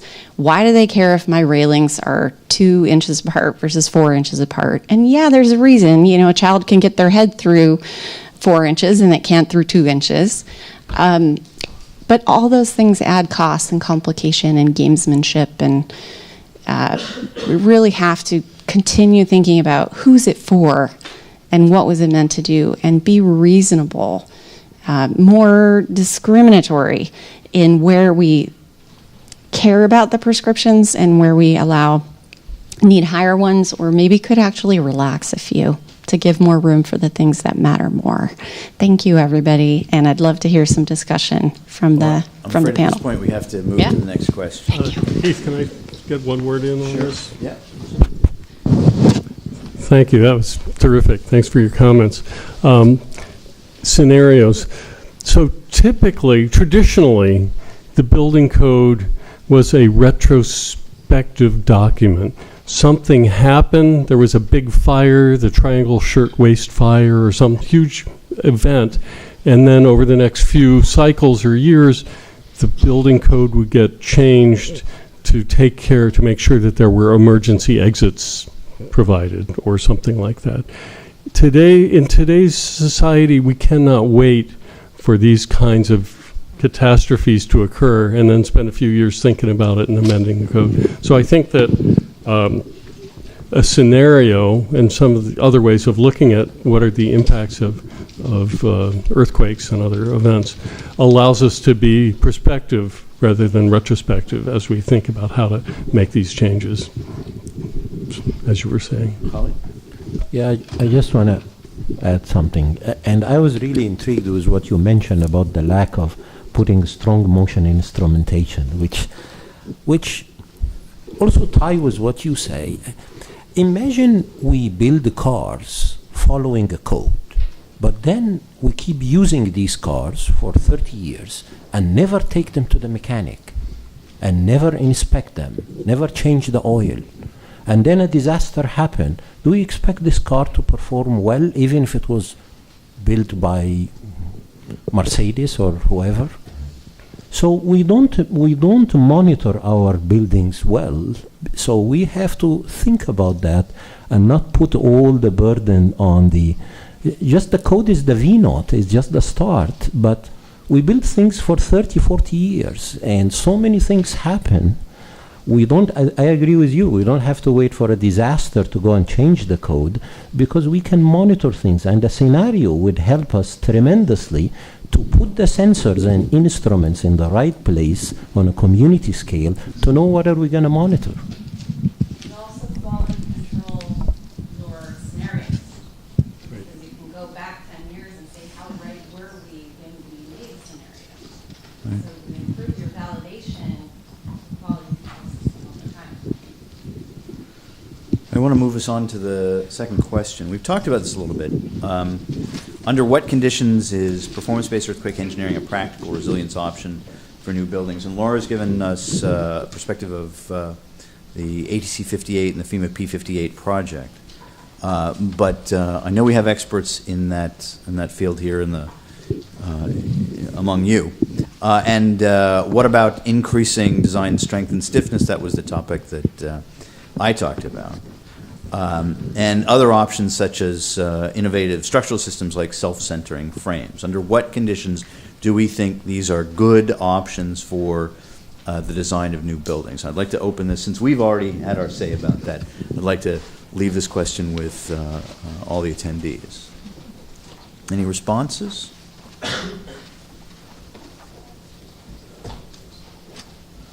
Jack, come on. You've got something to say about this. Thanks, Keith. Yeah, I think you called on me in your concrete class, so I'm returning the favor. So at least the students know I've been doing that for a few years. At least 3 or 4. So I do have a question back. You asked in the middle of this question about what about increasing design strength and stiffness.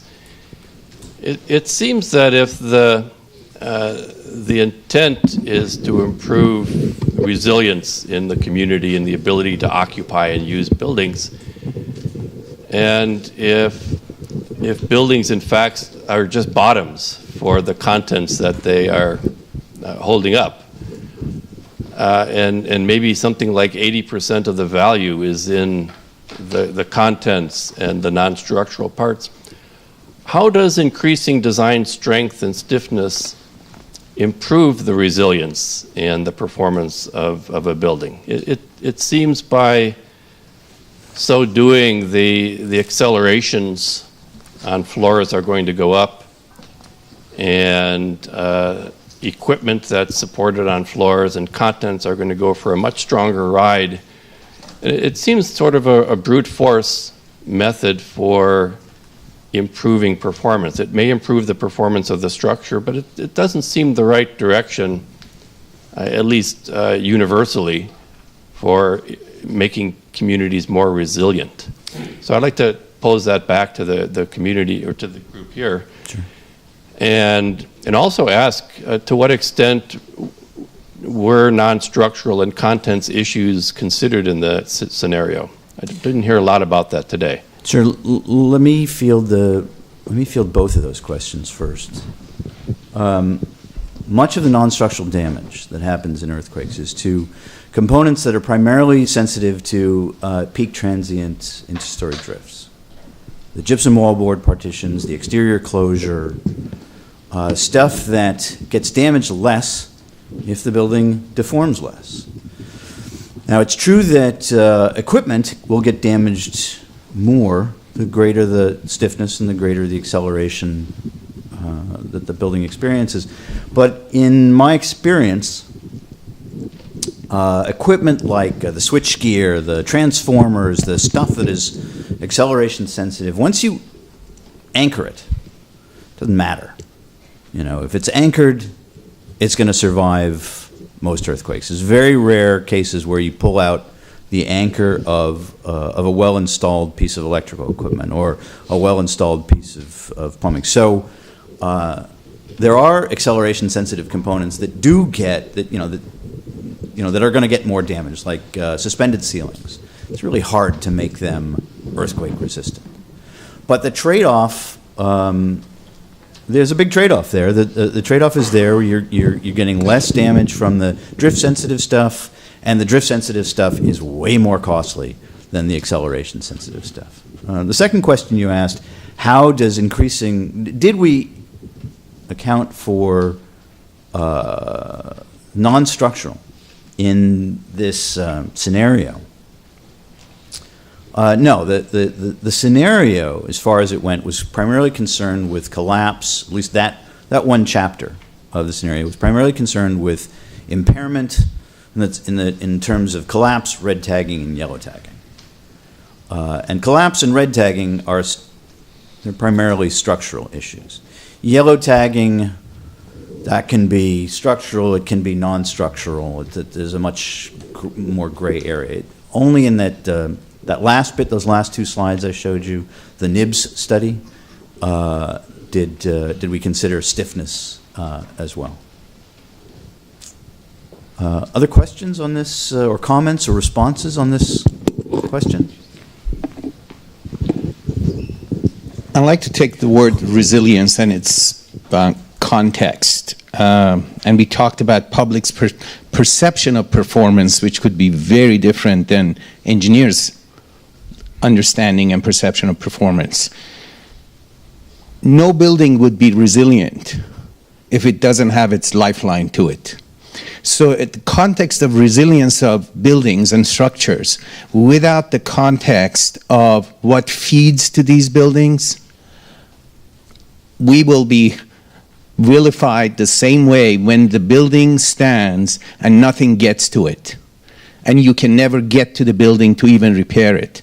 So I think not putting the infrastructure and the lifeline element into this context and into this discussion is really missing a bigger portion of the problem. Because I think doing better buildings is a lot easier than doing the lifelines that that feed into these buildings. Well, if I can field that one as well, the HayWired scenario treats a lot of lifelines, but in other chapters. This conversation today is focused on buildings and their survivability. But that's not to say that other aspects of the scenario didn't deal with lifelines. There's a question way in the back.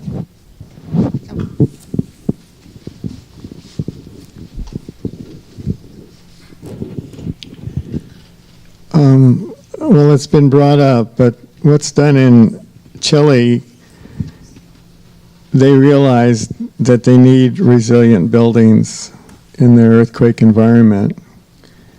And in order to keep the building elastic, they have to factor up their design spectrum to get enough strength.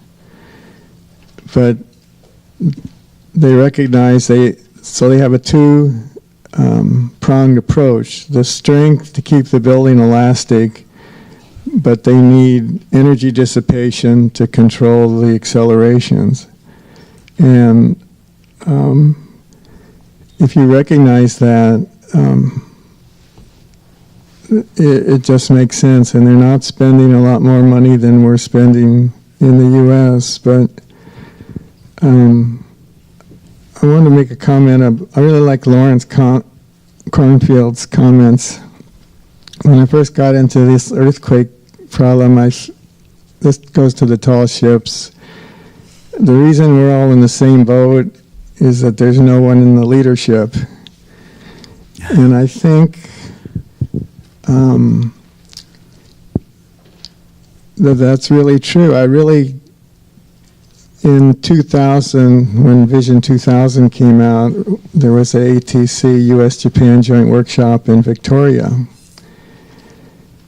And the Japanese said, well, we have an A building, a B building, and a C building. If you want an A building, but you have to have certain velocity checks. I want to make one comment on the scenario. The scenario is the only place that you can just put the science and reality. All this, but the USGS HayWired scenario, by putting all these fabulations, I call them, statistics about collapses and all this other thing. If you go look at what happened in Mexico City recently, most of the buildings that survived because they had enough strength for their period range in that excitation. But so that's what you do if you want a resilient building, if you want immediate occupancy. There's a new wood building being built at OSU, and it supposedly will have it's all wood, and it has springs in the connection. Supposedly the roof can deform 24 feet. And I told the engineer, what about the floor accelerations? And they just said, oh, well, it's only going to happen once every 2,500 years. But anyway, it's recognized you can use energy dissipation, and have a nice day. Thanks. One more comment or question or response on this one? Jack. This time I volunteer. So just in relation to the first question that you pose, under what conditions is... Oh, no. That one. Yeah, the first of the second set. Yeah. Under what conditions is performance-based earthquake engineering a practical resilience option for new buildings? That implies to have an impact on resilience, it has to be applicable to a large population of buildings in the region that you're considering. And most of the performance-based earthquake engineering methods that are in use today are too complicated, require too much expertise and extra expense. And so I think to have a practical impact on resilience in a region, you have to have simpler methods that can be applied. So I think that would be a good research subject, but it's a big one. Thank you. I want to move on to the third question. What current research could inform building code writers and code adopters' decisions about their options for enhancing resilience? And again, we've talked about the HayWired research, but and Laura's talked about the PBEE stuff. But Holly, do you have some interesting research going on that could inform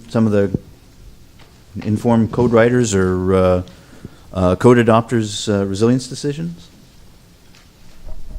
Not much in buildings, but a lot in bridges. Okay. So, triple wall. yeah. So there is the CAA project. Okay. Thank you for reminding me. Which focuses on retrofitting the cripple wall and the anchorage system. Microphone, please. And developing fragility or damage functions that's based on analytical and experimental research. So the project is relatively in its beginning. It's started in October, and it will last for 42 months, I believe. It's funded by California Earthquake Authority with about $3.5 million, and the beauty of it is it includes large number of academicians and very large number of practitioners and very, very large number of students, which is great. So looking forward to the outcome of that. Yeah. But we also have lots of work on bridges. Dale. I think Cheryl will like this one. Sociological research. Why are people so keen on having a LEED certification, but they are not so keen on having a earthquake resilient certification? Or why don't we have such a thing? Are we doing that, or do you want that? I'm just asking. I think that there should be some research into that. There actually, I know a little bit about this. There's been a couple of research projects in the last 5-10 years that show that LEED certification and Energy Star certification can increase the resale value of a building. I want to say 7%. Maybe the number is higher. What's interesting about this is that the increased resale value, maybe it was 16%, but the increased resale value exceeds the energy saving. So it's more than just about reduced energy consumption. There's a status, a corporate status that goes with being in a LEED certified building, and it's quantified in terms of, dollars and cents. But we haven't done that kind of research, at least that I know of, on the earthquake side. There is a lot of work that is published, but not necessarily on the earthquake side, but that show that if you design something to be resilient, it's by definition becomes sustainable, because it has to do with what kind of resources you use. But you are right, it hasn't made its way to earthquake engineering as it should, but there is several publications that try to combine notions of resiliency with notions of sustainability under the same umbrella. And the NIST has several great reports that go into this direction, plus what they are doing in Colorado and in other centers. Oh, and I want to qualify what I said, because I know Hal Cochran did something about resale value of retrofitted unreinforced masonry buildings, like, 25 years ago, something like that. Responses from you all on question 3? I have a question actually related to this on research. Lawrence, you said that public expectations for what they want from buildings, that's all been done. All we have to do is assemble the information. And I know that over a period of maybe the past 10 years, a number of studies have been done, but I'm wondering if our knowledge and our and embracing other disciplines such as social scientists and policymakers, if we brought more of those folks into the discussion, if that might be, do you think that that's worthwhile, or do you think that we'd be rehashing the same information? I'm thinking that perhaps the standard and the approach by which we do some of our research these days is more informed by other disciplines.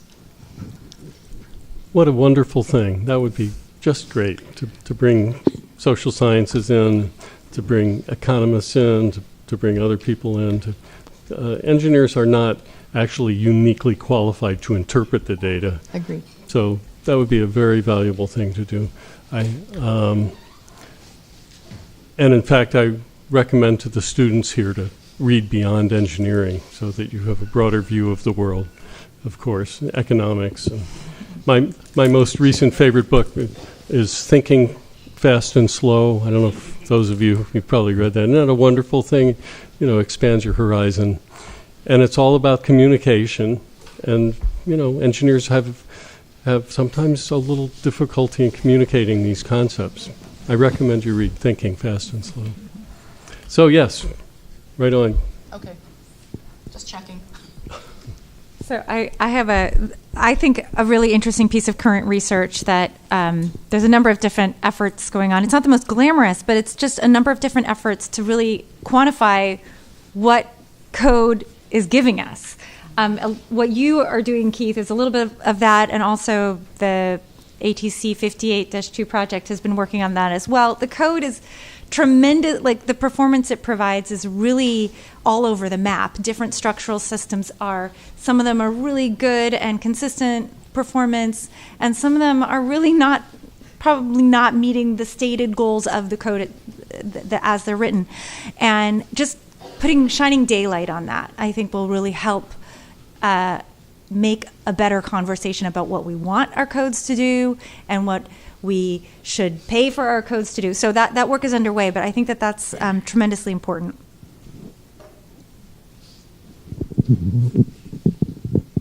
I think it'd be interesting to look at what is being built in California and maybe the United States. I think we're building different types of buildings than maybe we did for the past 2 generations. And maybe that gives us a smaller set of typologies to really focus on. Maybe it's the 3 stories to 7-story buildings. I think rather than trying to do all typologies, that would give us focus. And I think that trend is going to continue for at least the next 30 years in California. I want to add just a comment about that. The codes have been changing slowly to reflect the demands of the current population. And an example of that is about 6, 7, 8, 10 years ago, the California Building Code removed the requirement that houses have windows. You don't have to have windows anymore. So honestly, and driven by Davis Hall, or this building, the 4th and the 5th floors have no windows. Well, I mean for homes and residential and apartments, you still have to have a door from a bedroom to get to the outside, emergency rescue way. But no, and so we passed an amendment in San Francisco saying, no, you got to have windows. In San Francisco, you got to have windows. So I hope you all have windows. But I talked to the state people, why is that? And they said, well, a lot of people find that all that light is distracting when they're on their devices and their computers and they're working at home. Okay, so the times are changing and the buildings are changing and the regulations are changing and they're going to change even faster, and we'll have VR, and why even go outside?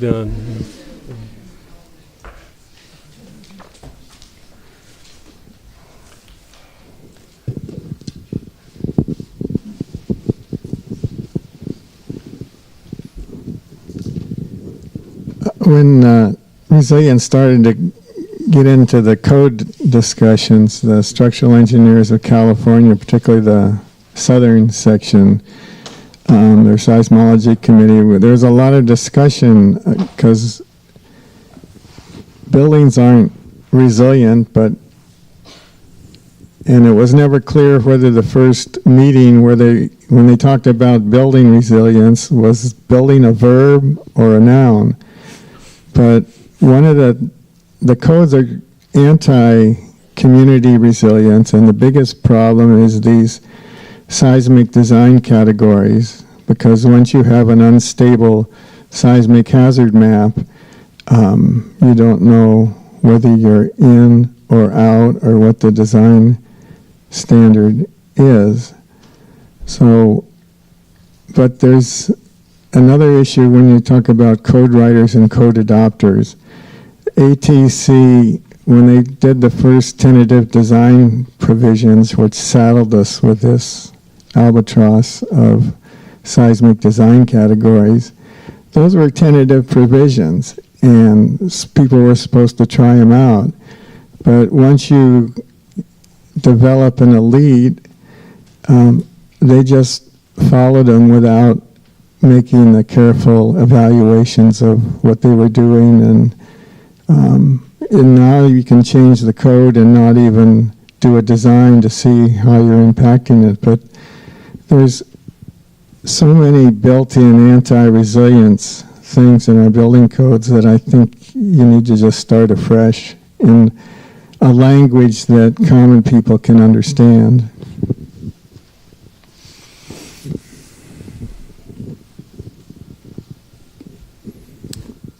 Keith, I have a basic question. Please. What do we mean by resilience options from the code?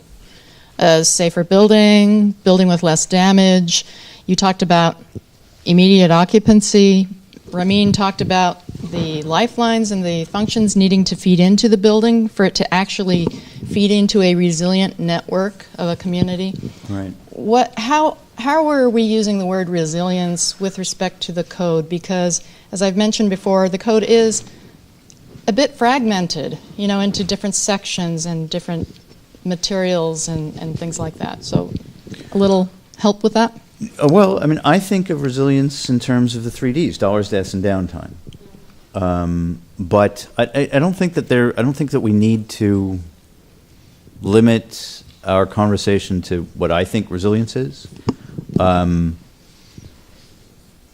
know, I think that what matters to the public may be the measures that we really need to consider more than the way that's, you know, convenient for us to calculate stuff. I mean, there's a metaphor, the lamppost metaphor, or the lamppost fallacy, that is of use to young researchers, I think. And it's a story about a guy who is searching around at the base of a lamppost at 2 o'clock in the morning, and he's obviously inebriated. And a cop comes up to him and says, "You know, what are you looking? What are you doing? What are you looking for?" And the guy says, "I'm looking for my car keys that I dropped here." And the cop helps him for a little while. And they're not finding him, And then he says, the cop says, "Are you sure you dropped your keys here?" And the guy says, "No, I dropped them over there in the park." "Well, why are you looking here?" "Well, because the light is better here." Right? So this is something that scholars, researchers often find themselves doing, is looking where the light is good. You know, so we have the ability, engineers have the ability to calculate, or at least to estimate dollars, deaths, and downtime, but that doesn't mean that those are the things that really matter. Peace of mind matters. Continuity of the community matters. These are all things that maybe we ought to consider as part of resilience. I'd like to hear other people's thoughts about, you know, what is resilience? What do you think resilience is to you? What is resilience to the public at large, and maybe in ways that we haven't talked about?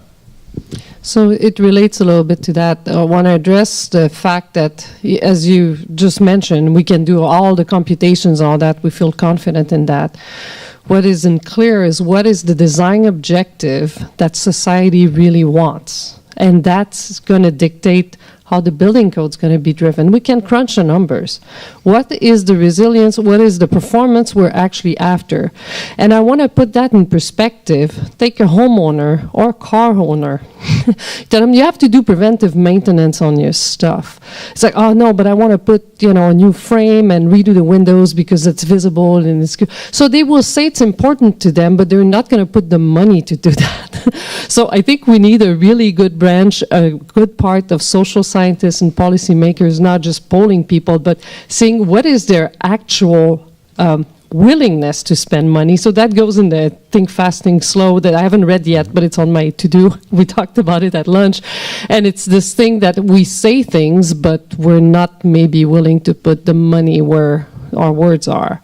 So bottom line is society needs to define what is an acceptable performance. And then we can make it happen. Yeah, and I think that a challenge to defining what is acceptable performance is defining how we're going to measure performance in the first place. So, you know, we can talk about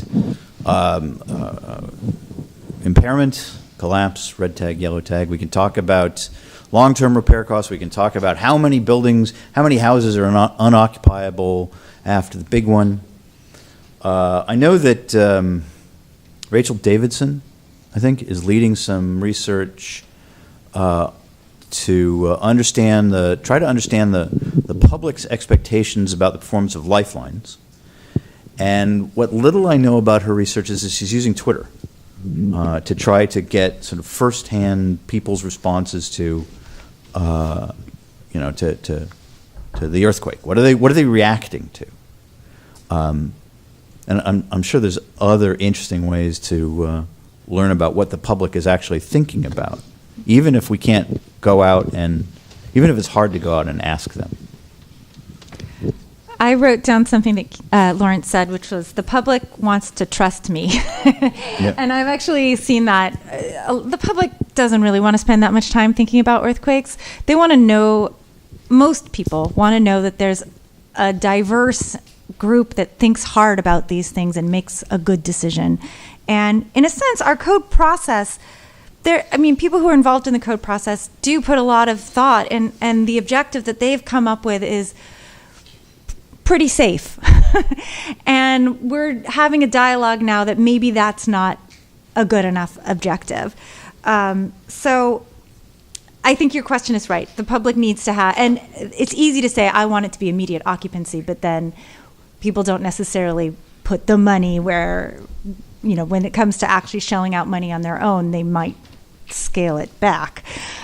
So I think that this is an important, the research that we're doing here, the scenario shows the implication of this pretty safe choice. And it's kind of incredibly daunting that in the East Bay, most of that map was red. Most of the buildings you're not going to be able to use them, and stuff like that helps advance this conversation. So there are a lot of discussions, but I think that unfortunately learning the hard way is also part of the process. Seeing it go wrong. I'll try and keep it brief this time. So 2 more Ds that cities ask me about a lot are displacement and demolition. So demolition was one of the big ones, looking at URMs. If you make a law that says you have to fix it, how many times is the building going to disappear, and we lose, instead of retaining our aesthetic fabric and history and visual appearance and total change of ownership and use. And so those are just 2 more Ds for you that I think are really clear and predictable and good measures. Displacement, a little harder. There's displacement of building use and type, and there's displacement of the people in them. But soft story laws, that's the first thing everybody asks me. How many units are we going to lose? How many people who live in those units are not going to come back to our community? And I always try and emphasize, well, how many of those are you going to lose now without your ordinance? How many less are you going to lose because you retrofit? And then look at the differences. It's a comparison. The third thing is habitability. So you say quality, Lawrence. You say, what is effectiveness? I want a statewide seismic habitability standard for residential. I have habitability legally as a requirement for renting a unit that has to do with lead and number of windows and how the heating and the air conditioning, airflow works. Whether or not the porch is affixed to the stairs properly. I don't have any baseline guarantee except by a convoluted, totally untested legal framework of what I'm entitled to when I rent a unit. And I think that could be a really big public place to discuss expectations, establish them, communicate them to landlords in a really reasonable framework. You can't make money off of people if you don't offer some base. And that's what you should be required to demonstrate before you can run a residential business, make money as a landlord. Those are my thoughts. Thanks. Can I add to that? Is this on? Yes. Yep. That for those of you who don't know this, that the California Building Code does not require any mandatory upgrade or retrofit of buildings. So, except in very special cases, unless the local jurisdiction has required it for brick buildings or the soft story buildings locally. So if you built a building in 1908, that's good enough. It just has to be maintained in the condition in which it was legally constructed. And the question that Cheryl's raising is, what am I entitled to? Right now, it is you're entitled to whatever that standard was in 1908, whatever seismic safety you might have found in that building. Not engineered, I'm sure, probably, maybe. That's a tough one. I just had a comment. It was based on my experiences practicing structural engineering in Christchurch, New Zealand for several years after the earthquake, I found a lot of building owners were actually really interested in having resilient buildings, but they wanted a system that can showcase that. And so about having a rating system on your resiliency of your buildings is highly is needed. And I know in New Zealand at least, and I would assume it could be the same here, is that having a seismic star system that New Zealand's looking into could really push the level of design here in the Bay Area, and because they can use that for resale value, they can, and advertise that, and it could be used in so many different ways, and it just kind of sums it right up if it's like a seismic star system. Like the U.S. Resiliency Council is promoting. Right. The model in New Zealand is pretty good, but because there's quite a bit of influence of the insurance industry on that, so having that rating has quite a bit of incentive. Yeah, sure. And having an earthquake also is incentive. Right, that was highly motivating. Well, I mean, and that's one of the, I guess we've already said this, that a disaster planning scenario resembles an earthquake in that it tends to focus people's minds on improving outcomes. All right, why don't we move on to the last question. This should interest the researchers in the room. What new research is needed to inform decisions about enhanced resilience? Lawrence gave us a lot of ideas, and so I'd welcome responses to Lawrence. I'm doing some research on blah blah blah. Is that what you have in mind? Or I think I ought to get funded to do some research to respond to Lawrence's point number 6, or whatever. So let's hear about research needs. Can I add a couple more, Keith? Yeah, sure. Okay, good. As we were talking about, should we consider increasing design strength and stiffness? You talked about switchgear and so on. That's all part of the bottom, the ship. I'm interested in the people using the building and what is their, how are the non-structural features of the users being addressed, if at all? And I think it would be really interesting to collect data on that. The building code has some requirements that things get attached, the user equipment be attached and things don't fall over, but not very much. And we really don't have much data or information about what people are doing. And it may be that we can make some cheap and easy improvements by, developing clips to hold your something or another from falling over, like the wine rack stuff. Somebody makes little clips to keep the barrels from moving around. Like the garage door.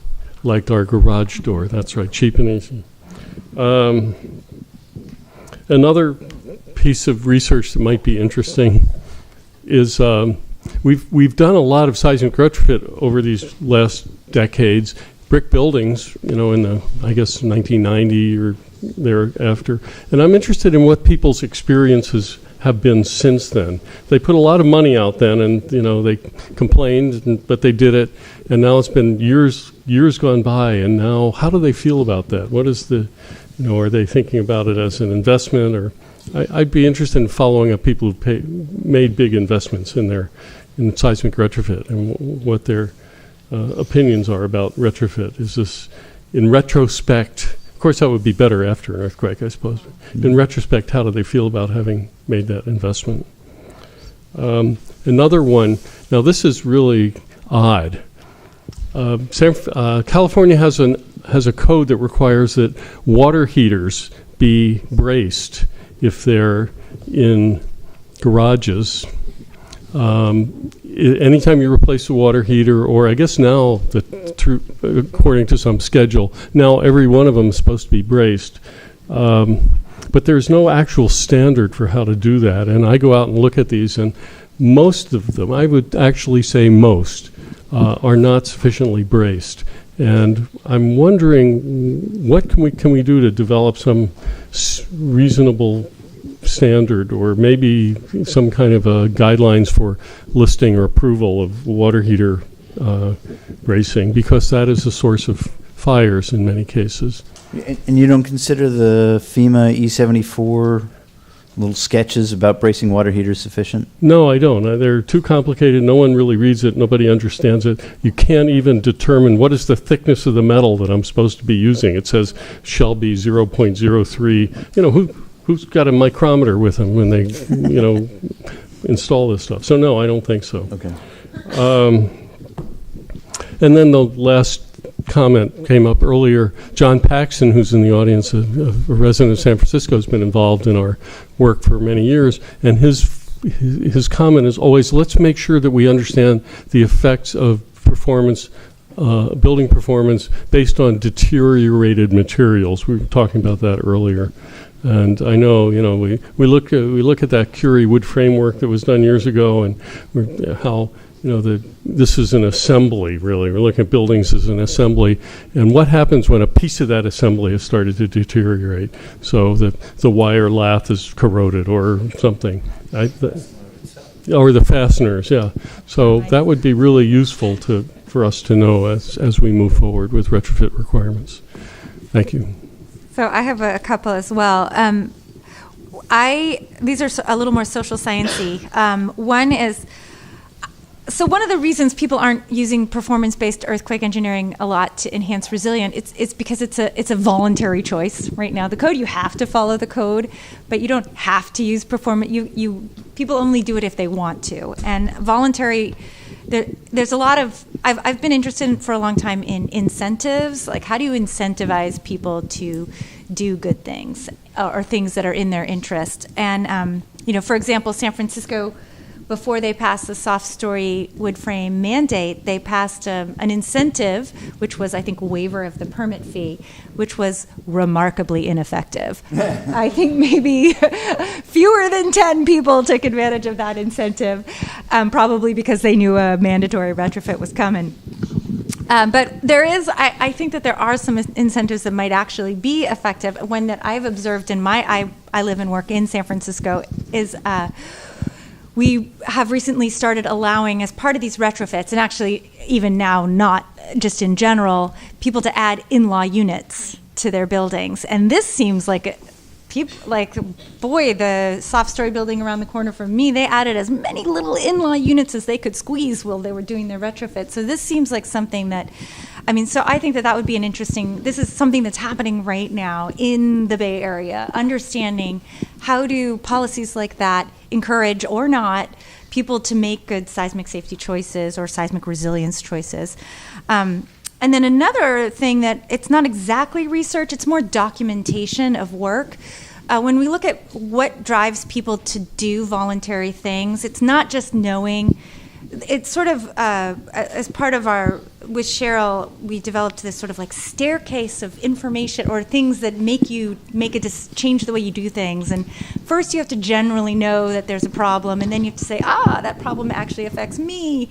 And then you have to understand what the solution is and say, okay, I'm capable of doing that solution, and I actually want to do that solution. And some of the big pieces about that are feeling like your peers are doing this, and you're not keeping up with the times. And I think that's part of the LEED thing, is that it's all the cool people are getting LEED certification for their buildings. And so just documenting resilience projects and showing how the benefits of them, and that's an important thing. Like, so we have a library of examples that we can point to. Like, these things are happening. People are actually doing them, and this is why they chose to do it, and you might want to think about it too.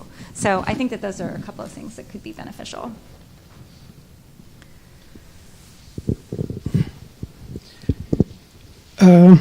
I think one research direction might be to develop some data analytics or data visualization tools to inform our decisions, or to make better informed decisions, because we know resilience is a complex process. As in Laura's presentation in FEMA P58 methodology, we know that we can get different we can quantify different factors such as casualties, repair costs, initial construction costs, and downtime or carbon emission and resulting environmental impacts or social impacts, business interruption, casualties, as I said before. Those are being quantified by this methodology, but I think all these factors are conflicting with each other, so there are trade-offs. So I think some tools, decision support tools that will quantify these trade-offs or these conflicts will be very helpful for us to make better informed decisions. Maybe a research direction might be this, I don't know how, but yeah, maybe that's what I'm thinking. Yeah. Ian, you must have some thoughts about research needs. I saw you nodding off, so I figured, you know. No, the biggest need is to bring down the cost. And so that it's just a no-brainer to do it. And that's a research need, and across all aspects, whether it be from the basic structural and geotechnical engineering, a lot of costs are in foundations on difficult sites, the structural side, the social side. And the other thought that occurs to me is that this is a tremendously complex problem we're trying to do. We would never have this conversation 10 years ago. But the way engineers and scientists and everybody in this room works at something like this is break it down one step at a time. Okay, we can't, it's a difficult thing to do with the lifelines, but at least see if we have a resilient building. And if we have a resilient building, then let's work on the resilient lifelines, because it's an easier, I would say it's easier problem to solve is one step at a time, and let's get resilient buildings and bring down their cost so that it's the norm, not the exception. Buddy, you must have some thoughts. Yeah. Yeah, you.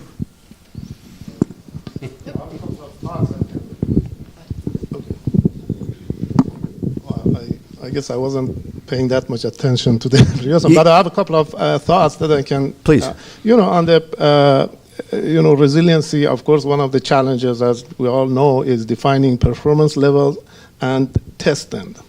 Of course, ideally, you can have earthquakes and then test some of the performance levels that you have defined and you have done your analysis on. But in the meantime, I think you really have to rely on simulations. I mean, that could be an answer, like things like end-to-end simulations that you have done.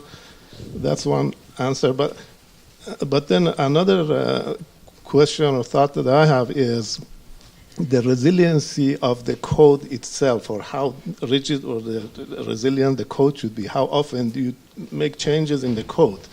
Like, for instance, we do based on recent research, let's say we have NGA1, we get some characterization of ground motion, and then we do NGA2, we get a different one.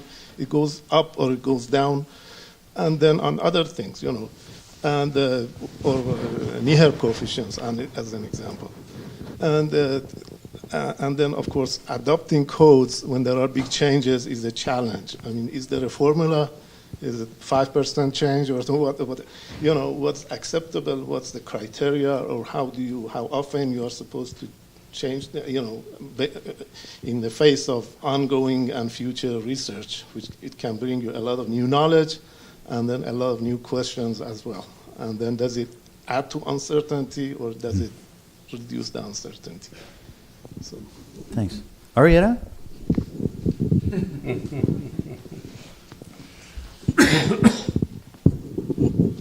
I'll be very honest. I think we should do some research on other successful social change efforts and try to understand how we can align our work in the community resilience, engineering resilience, social resilience world to have people crave resilience. We don't do that. I mean, I was really struck by Laura's comments on incentives. There have been so few that have been really game-changing.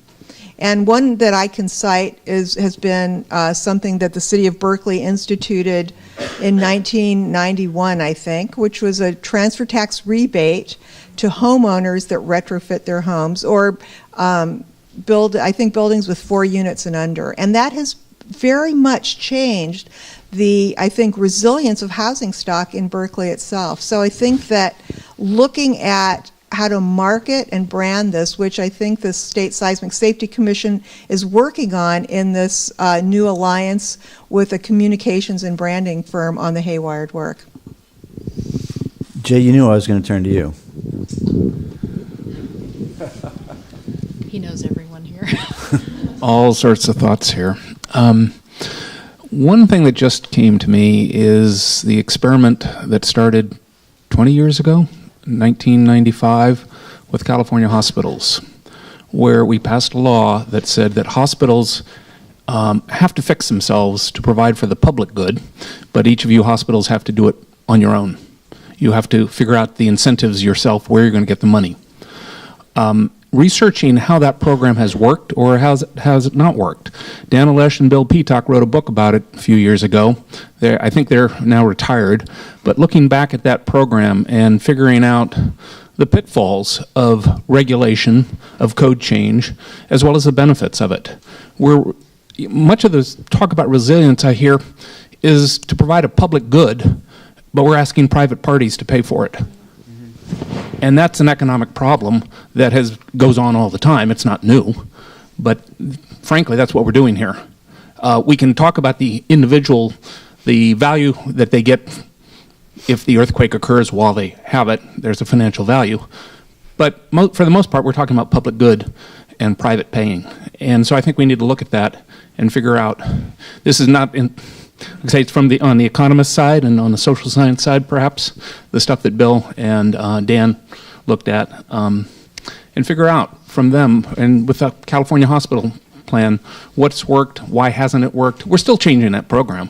We're going through our 3rd or 4th round of evaluations and looking at how to change the rules, because they're finding out the rules they made 20 years ago are not economically doable.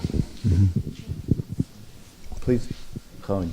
I recently attended a workshop in China, and Paulo Semilar, he's in the back there, he had 2 slides of different definition of resiliency.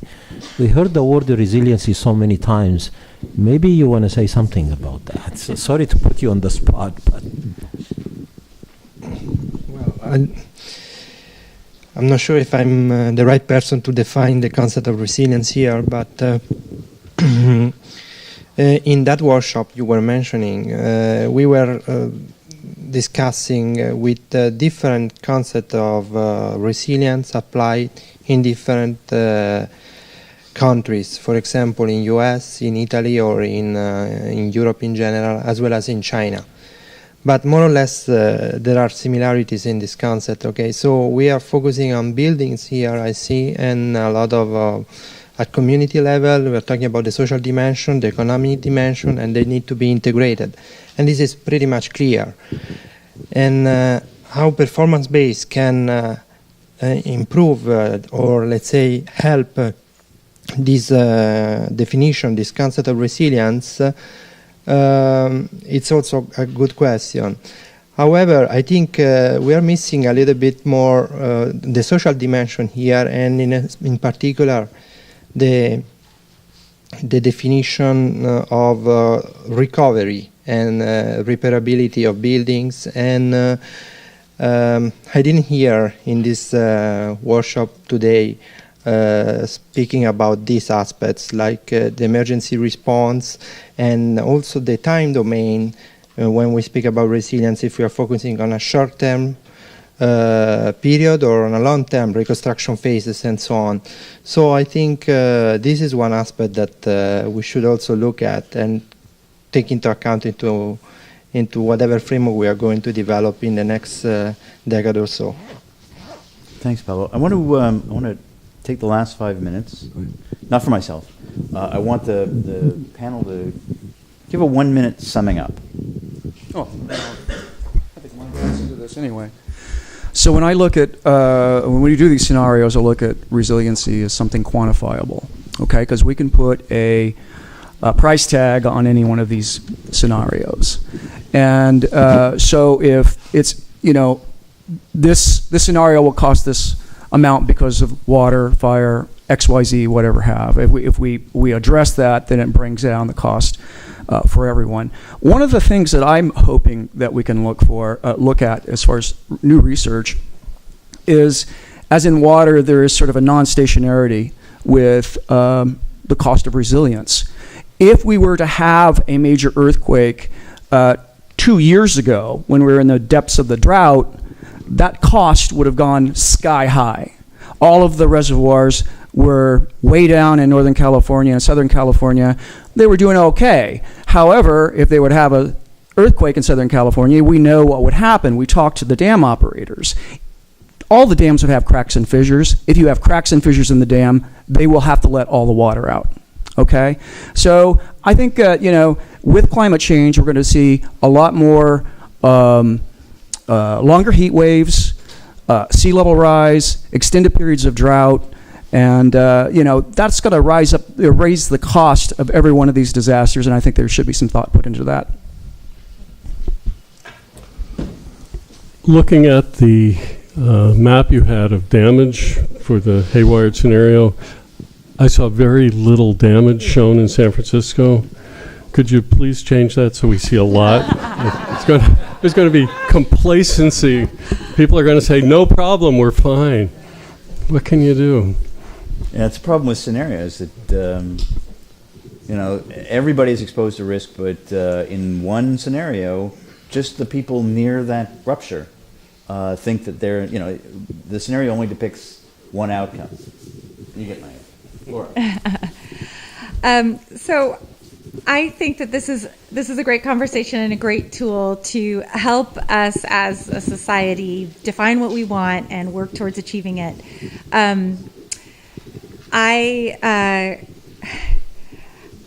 think it's great. I've done a lot of work with the city of San Francisco, and we've been having conversations about trying to engage non-typical stakeholders with what do we expect from our buildings and what do we expect from our building codes. And sometimes those are hard conversations. They can have a lot of technical things that scare people away, and things like tools like scenarios that you know, put it in terms that people can relate to, respond to, and make decisions about, especially if you also have potential solutions. You know, here's option A, option B, option C about what we could do to change things to make them better, along with costs, and it can really help. And another sort of hidden, something that's actually really important is that when we use science and engineering like this to drive sort of policy progress, that the technical community cooperates. As Lauren said, that it only takes one dissenting voice for the policymakers to hear, they haven't figured it out yet. So it's really important to have these dialogues and then to come up with a message that we can all get behind, so that the policymakers and the decision makers say, okay, all the technical people are telling us that this is the right thing to do. Let's see if we can do it. What if that isn't possible? I mean, you know, we are a combative bunch. It's so true, and we like the combat, and we like because things are inherently uncertain, and there is scatter, and policymakers don't want that scatter. They want certainty. So it's a delicate balance, but I think it's just important as technical people to know that if you are trying to drive community change, that there's a time, maybe there's a time and a place for those fights, and it's here. Let's fight. And the city council meeting is a less productive place to have that fight. Khalid, do you want the last word? I don't know if I want the last word, but I have to wear my PEER hat. When PEER started 21 years ago, it had a vision of performance-based earthquake engineering, and as Ian said, it was the way to break down the problem into the building blocks and have people from different disciplines working together. So it was meant for multidisciplinary research amongst the best universities and who have genuine interest in earthquake problems. We are now 21 years old, means many things. We mature, we can drink alcohol or whatever, but it means we have reached a level of maturity in breaking down this big problem to its basic elements. It's about time to tackle the real problem, like what we talked about today. And as Jack said, the methodology needs simplification. Moving performance-based earthquake engineering to resiliency-based earthquake engineering require this simplification and require a real dialogue with the other discipline. It cannot be just, icing on the cake so we can make sponsors happy that we are doing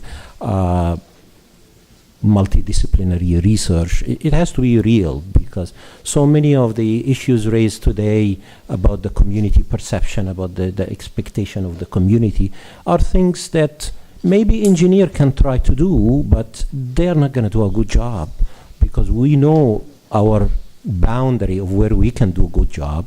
But other discipline, definitely we need to have this dialogue, and it should be the next phase of what PEER should be doing. And how can we influence that? We need to work with the cities, we need to work with the practitioners, we need to work with USGS.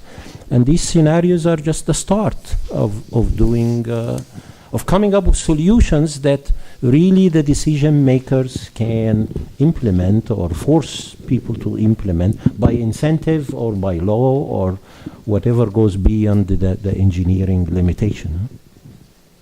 Great, thanks very much. Now, I want to adjourn, but first I want to thank PEER for hosting us. I want to thank the U.S. Geological Survey for putting on this fantastic program that has been the science application for risk reduction. Laura and Lawrence, thank you so much for your insights. Grace, thank you for the enormous logistical support and for playing co-moderator here this afternoon. And I want to thank you all for attending and for your great questions and comments. And with that, we'll adjourn.